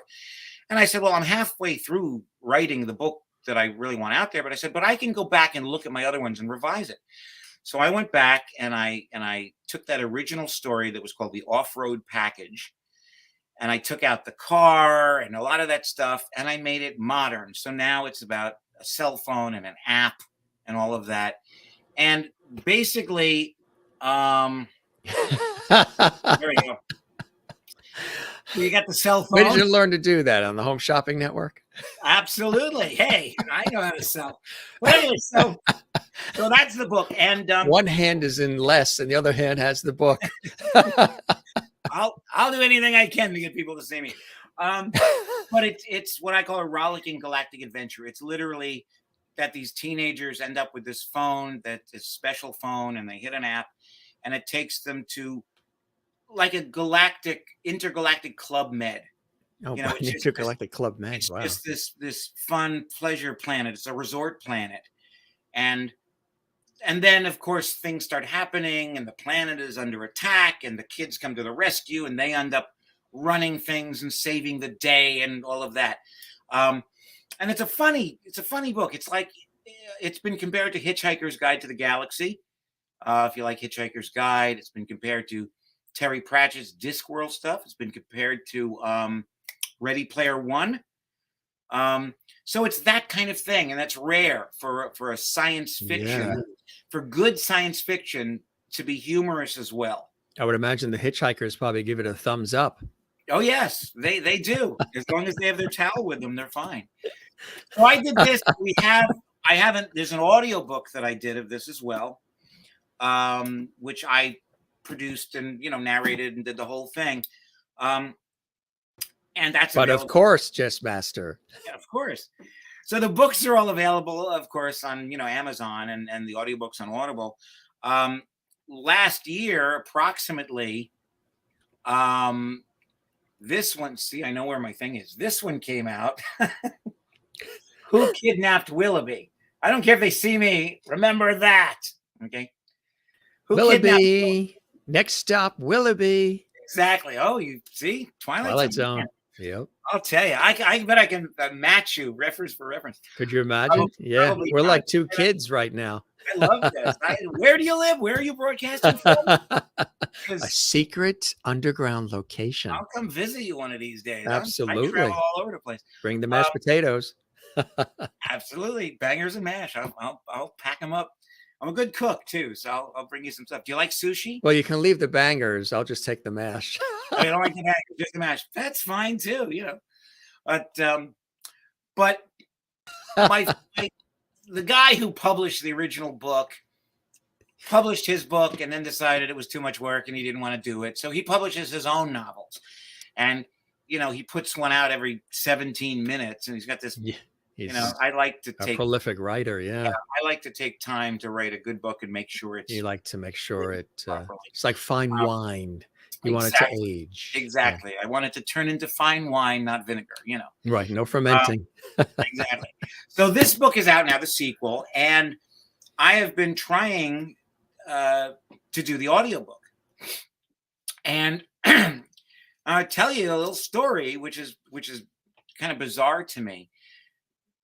I put out a casting call because this audiobook I want to do with two narrators. It's me doing the male stuff and all the narration, and a female narrator who can do all the female voices, because I like to be as realistic in things as possible. And the first book is fine, but I do the female voices, and I'm just like, I want a real actress to do this. So I put up a casting call out on Backstage, which is the thing where people find out. It's like the Bible. Yeah. And I said, looking for one female actor to do the female narration and the female voices. And I did the different voices. Yeah. What I got was about 300 submissions from children, men, people who couldn't even speak English. I mean, it was crazy. So I root through all of this stuff. Out of the 300, there were about 40 that were in the ballpark. So I invited those 40 to do a taped audition. Here's the voices you need to do. Show me what you do with them. Then I started getting responses saying, well, I'm sorry, I can't audition for you. I can't do this because I'm white and one of your voices is a black character and I absolutely can't do that. So forget it. And I'm going, okay, that's a point if you're talking about a stage show or a movie or something. But when you're talking about we need one person to do all of these voices, Yeah. it's like that didn't make sense. And like, how can you have an objection to being one voice in there? Then I got one from somebody who said, I'm white and it would be inappropriate for me to do an Israeli accent. An Israeli accent? Where'd these people come from? Craigslist? It's crazy. and it's funny because I watched Wonder Woman, the original, the yeah, whenever it was. Linda Carter. No, well, not Linda, Gail Gadot. I'm talking about Gail. Yeah. And because that's why I need the voice, because there's a character in the book who, may or may not be Gail Gadot. It's like you never know. But I watched the movie and I realized the funny thing is that when they do the scenes on the island of the Amazons, the Amazon women, every single one of those women, white, black, Asian, they're all doing Israeli accents so that they can match Gal Gadot's accent. All of them. So when I got that one that said, I can't do an Israeli accent, I was like, what is that? Then I got the one. The alien is obviously an indigenous person of color. So you need to cast an IPOC for the alien. For the alien from another planet described as having like 3 eyes and 5 noses. Somebody looked at that and said, oh, I can't do that. I'm white. It's like, I couldn't believe it. So, and then I finally. Did they all show up in the same car? It was a clown car. They all. I was going to say. Well, the thing is now, one of the problems is because everything in the old days, in my day, when you had to audition for something. It's a whole other world now, yeah. Yeah, you either had to go in and audition in person, or to submit, you had to have your 8x10, your headshot, and your resume stapled to it. Yes. In an envelope, address it. Big deal, yeah. To do it now, to submit to audition, they do this: submit. They push a button. That's all it is. Yeah, it's like pulling a slot machine handle. Just whatever, and whoever responds. So that's how you get 400 submissions or 300 submissions, whatever. So I finally narrowed it down, and some of these people did send me recordings, and I came up with somebody who I thought was good, and I hired her, called her, I talked to her online. I said, "You have no problem with the voice?" She says, "No problem. It's Israeli, alien, whatever. But no problem." I said, "I got to tell you that one of the chapters of this book is a little. It's still funny, but it's a little more serious than the rest of the book, which is laughing, because there's a conversation between the mother, this older Black woman who's a mother, and the teenager, the white teenager, and they discuss various things, racism, politics, a few things like that, has conservative and liberal viewpoints because they're having a debate. Right. She read that chapter and emailed me and said, "Oh, I can't read this. I can't be a part of this. You say these things." And she bailed. And I'm going, like, what has happened to actors? What is going on? I mean, I said to her, look. It's the whole world and the society now, yeah. I mean, I wrote an article about this. I wrote her an email. She writes to me, says, "Well, thank you for understanding." And I wrote back and I said, "I don't understand. This is crazy."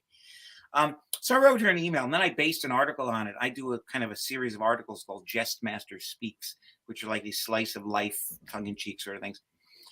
And in there, and in the email, I said, "Look, I'm not a Nazi. I'm not an evil villain bent on world domination. I'm not a sweet transvestite from Transylvania, sweet from transsexual Transylvania. I'm not any of these things, but I'm an actor. So I've been all of those things. And when somebody says to me, we want you for a role, I'll look at it and I'll say, can I do the part well? What's the money? What are the logistics? And that's it. I'm not going to go in and say, well, this disagrees with my personal opinion, and I wouldn't say that, So to me, the whole process of casting this was just bizarre. Very arduous. Yeah. Very bizarre. But I did find a wonderful actress. Her name is Lauren Faulkner, and she's out in LA, and I'm here in New Jersey, so we're doing this all remotely. But Lauren, I hope you're watching. Probably not. I'll make you watch the replay. Make her watch the archives so she can become a Jim Master Show lovity. But she's great. Yeah, you gotta be a lovity. Gotta subscribe. But anyway, she's great. She does great voices. And literally before I would hire her, I sent her the chapter, and I said, "You read this first." Right. Good idea. And she got back to me and said, "What's the problem?" And I said, "I don't know. I see no problem here. Yeah. There's nothing wrong with this." Right. So she's great. She's very professional, and I'm sure we haven't started actually recording yet. She's reading the books and things now, but looking forward to it because good things come to those who wait, as they say, right? And patience is a virtue, and all the rest. Right. You need some virtues somewhere along the line. So you've been doing this for a long time and loving every bit of it, huh? Yeah. I love this stuff, and like I said, the audiobooks, the audio stuff is me being able to use my skills as an actor and as a director and a producer to take my words as an author and bring life to it. And that's something that's kind of a rare gift, because most authors aren't also actors, so they hand it to some other narrator and it's out of their hands. But I can make these characters sound the way I wrote them. That's perfect. So it's what fun. are some of those continued blessings and joys in your life that sort of keep you moving forward, doing all of this craziness and artfulness and the wonderful creativity that you share with all of us? My family. I gotta say, my family are fantastic. My mom and dad, Irv Koons and Leah Koons, were tremendous inspirations to me. They were, both in the arts, and they were very supportive. They weren't those parents who said, "You want to be an actor? No, you're not doing that." They were tremendously supportive and loved everything I did. Unfortunately,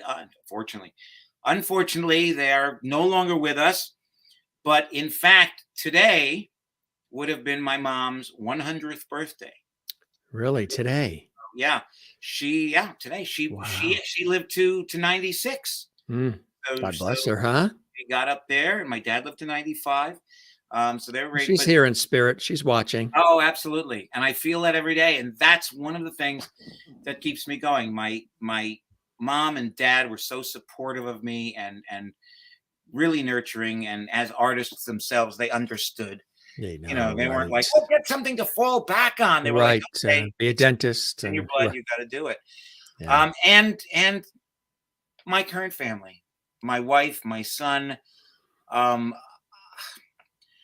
I don't know how I got lucky enough to meet this woman who is just my best friend and the love of my life and my soulmate, and talented as all hell. And that's why I got interested in her, No, I was stage managing some arts and education program at a school, and usually there's only piano, but every now and then they would bring in some other musicians. And she came in, and I was like, "Oh, she's kind of cute," but I'm working, I'm busy, so I'm doing my stuff. And then we get to do the presentation, and she picks up a flute, starts playing, and I went, "Ooh, that's really nice. Wow." Then she puts down the flute and picks up a clarinet and starts, and I'm like, "Wow, okay." This is something special. Then she put that down and picked up a saxophone. And I said, all right, I got to go talk to this girl. I got to go meet this girl, you know. And from that day forward, we were inseparable. Yeah. And I proposed after 5 months. I was the guy that people thought would never get married. Never do would it. never do it. And, oh, you got all your girls and all, you'll never get married. And it wasn't that, you know, because I mean, really, I mean, at a point, I stopped looking for Miss Right. You know, I started looking for Miss Right now. And you know, and occasionally Miss Right away. But when you just throw the expectations out and say, okay, it is what it is, that like opens up the whatever your brain to be receptive. And I Synapses. Yeah. yeah, synapses started firing. I met Mickey, and that was it. I you know, 5 months. People like 5 months. Are you crazy? You haven't known her. I said, look, I've been there, done that. I've dated everyone in New York City, and I know what I want. And this is what I want. And I'm not waiting. And there's a lot of people in New York City. There are.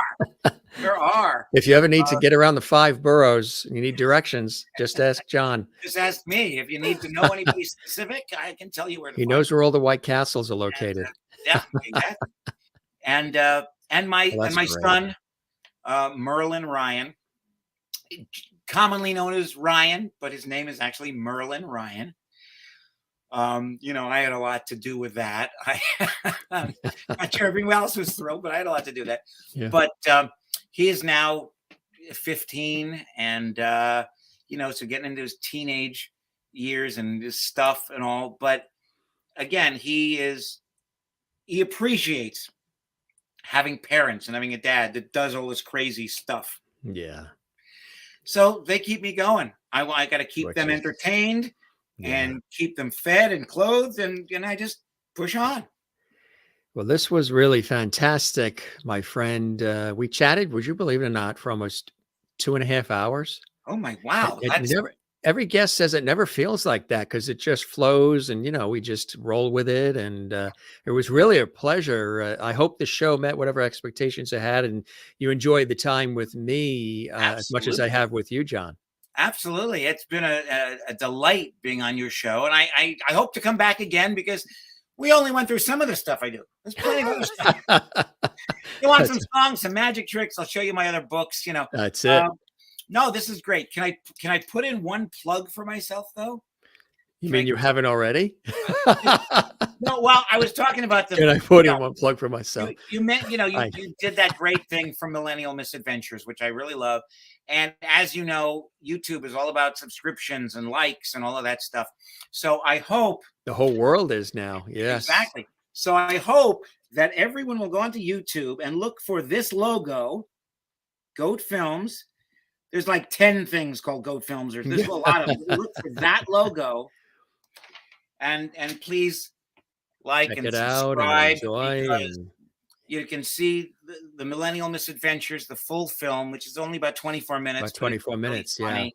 And you can see the video of me setting my face on fire, which yes, always a hoot.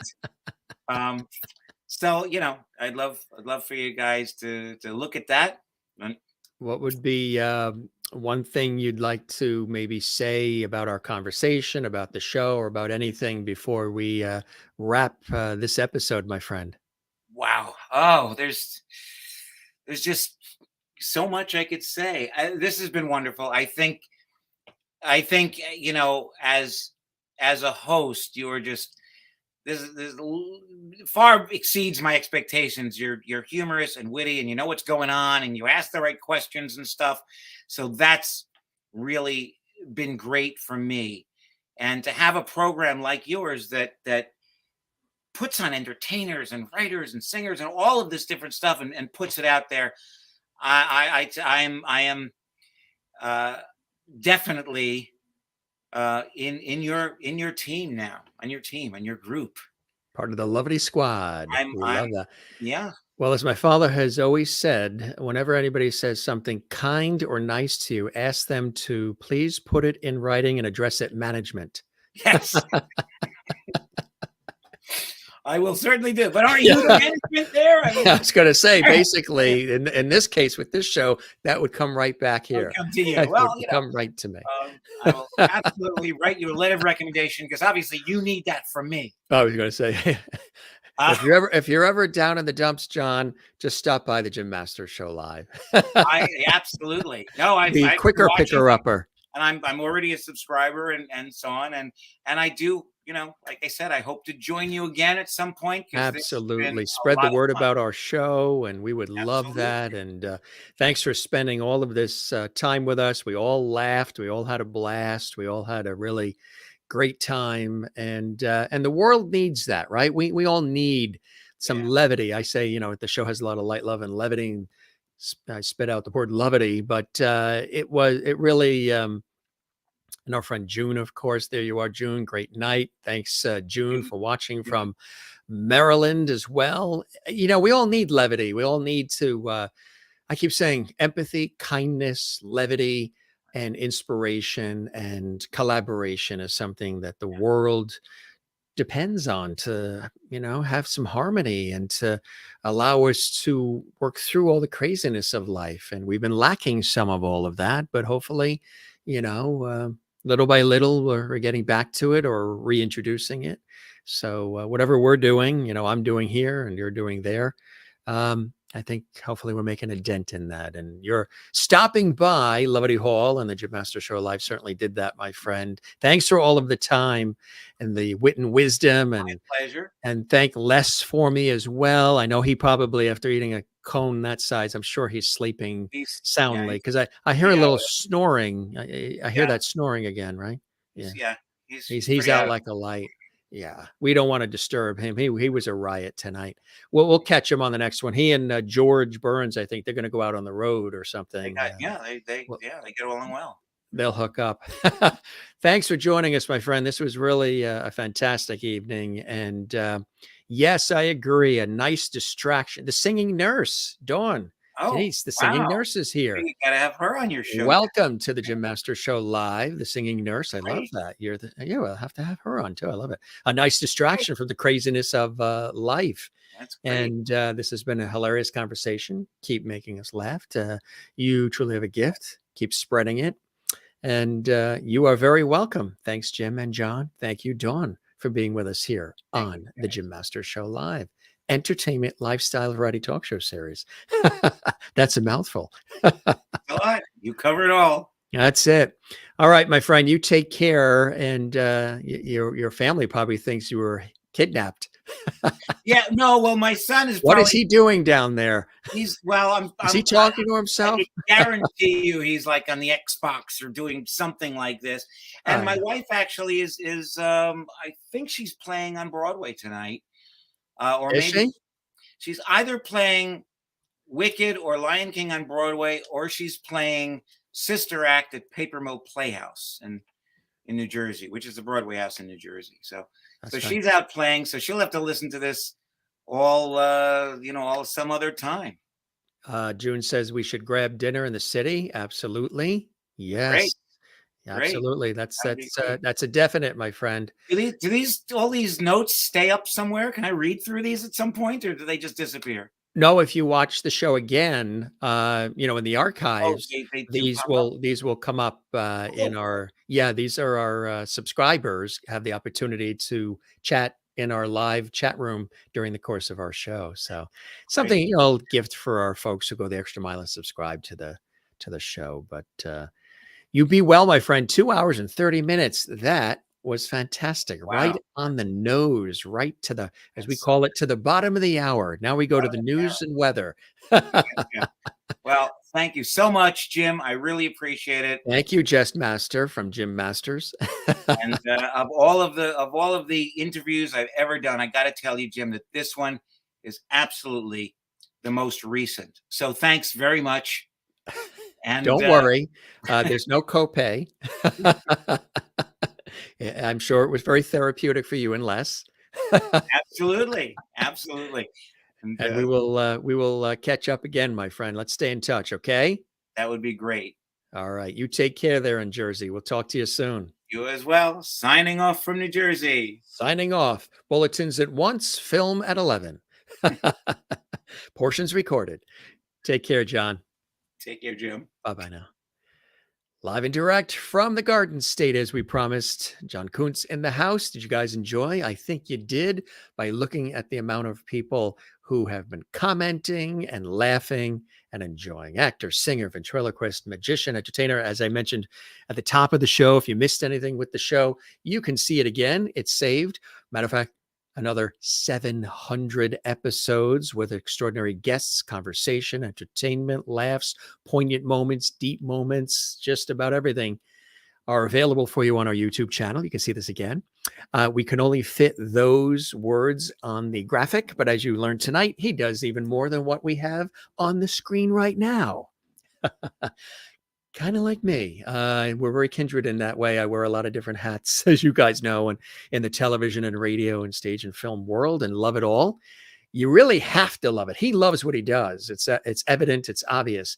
To do all these kinds of things, you really have to love it, because it takes a lot of stamina, resilience, patience, creativity, waiting, running, jumping, coming in on stilts, balancing acts, literally, to do all these kinds of things in these very demanding and crazy industries, but we do love it. Thank you, Jim, for all you do for us. Now go rest. Sleep well. We love you. Good night, all. Sweet dreams. Sending love and hugs from Sherry there in Kansas. Thank you very much. Hey, gang, I want to show you, we have a legend joining us tomorrow, the incredible Arnell Carmichael from the legendary R&B funk band Radio, and then Ray Parker Jr., lead singer, guitarist from this legendary R&B group. Arnell is going to be with us. This is big. He's with us tomorrow, 8 p.m. Eastern, 5 p.m. Pacific. We're very excited about that. And then guess who's with us on Friday? The one and only Richard Klein. Remember, he played Larry Dallas on Three's Company with John Ritter and Joyce DeWitt and Norman Fell and Suzanne Summers. Richard Klein is here exclusively this Friday. In addition to being a brilliant actor and director, he's also an acting teacher as well and does workshops and so much more. He is with us this Friday at 8 p.m. Eastern, 5 p.m. Pacific. Don't forget, you missed the episode with Lucy Arnaz. She was with us as well. Check that out. And Melissa Manchester stopped by for a second time. Tony Orlando was with us. You missed that? Check it out. We had a rip-roaring time. He was singing and swinging in a chair and laughing. And John Davidson was with us as well. It was really, really cool. And did you see the episode with Stephen John Kalinich, the renowned American poet and lyricist who wrote a good deal of the songs for the Beach Boys with Brian and Dennis Wilson and much, much more? That was an epic episode as well. I want to let you know, too, coming up on Saturday, look who's with us. We have twin brothers and actors, Brent and Shane Kinsman. They are incredibly popular. They played those young twins in Cheaper by the Dozen with Steve Martin in the first run, and then the second Cheaper by the Dozen 2. Yes, that's those two, but of course they were little tykes then. They were also on Desperate Housewives, the series on ABC, and much more. Brent and Shane, twins, going to be with us this Saturday, live and direct from Hollywood, from Los Angeles.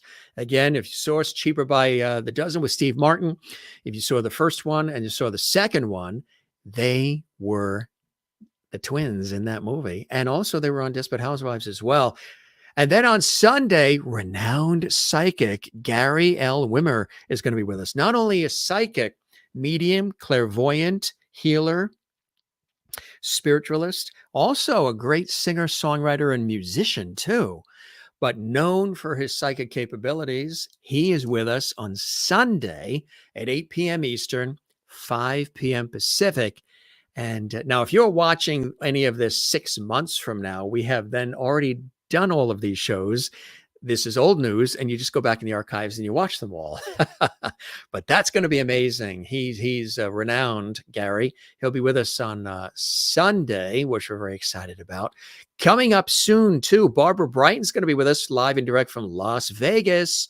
She does an amazing Joan Rivers, legendary comedian. I mean, like 50, 60 years in the business, actress, singer.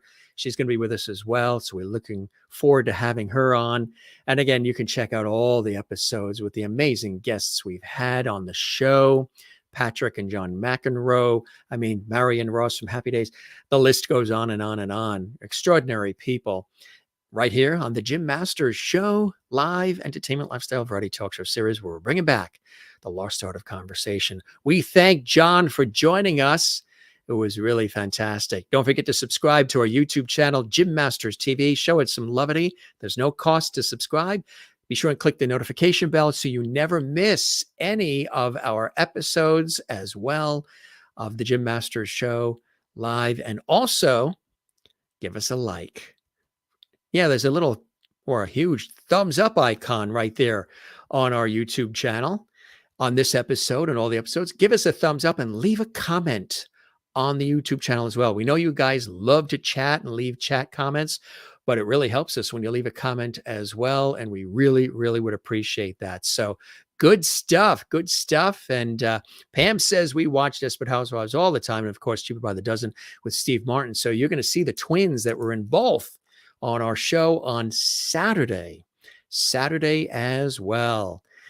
Thank you very much, Maureen, for being with us as well. Everybody chatting with everybody. And Pam says, absolutely. And Kathleen and June and Pam and everybody that is here. And Christine is here as well. John is entertainment. He can do it all. The Jays, Jim and John, provided lots of laughter in Levity Hall. Thanks for the show. Full of fun and surprises. Yeah, lots of surprises tonight, as promised, from New Jersey. Thanks for a fun night. Mike and Dawn, you are very, very welcome. Absolutely. Merlin in Ontario, Canada as well. Good night, Jim and all Lovities. Wow, what a fantastic show. You're very welcome. Thanks, Jim. This was such fun. Kathleen in New York City. Kathleen Walker as well. Yeah, good stuff. We love it.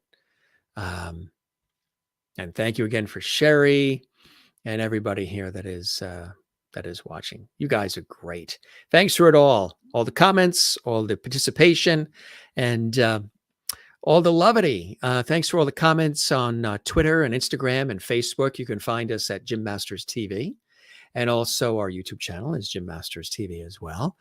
For those watching live, we'll be back tomorrow night with Ornell Carmichael, R&B, funk music legend from radio and so much more. You were watching it on the big TV screen, huh? Ooh, I'm going to step back for that. Is it a 60-incher? Thanks for being with us, Mike and Dawn. Love having you guys here as well. Yeah, you can see us on your phones, your laptops, your iPads, your PCs, and your television sets. If you watch it on TV, if you watch our show, if you happen to get YouTube like we do, we can get it on our TV. We have Comcast Xfinity, and they have YouTube on the TV. It's kind of cool because it is like watching, because you're watching it on your television set. So it is like you're watching a television show, even though we're streaming here on the net on YouTube.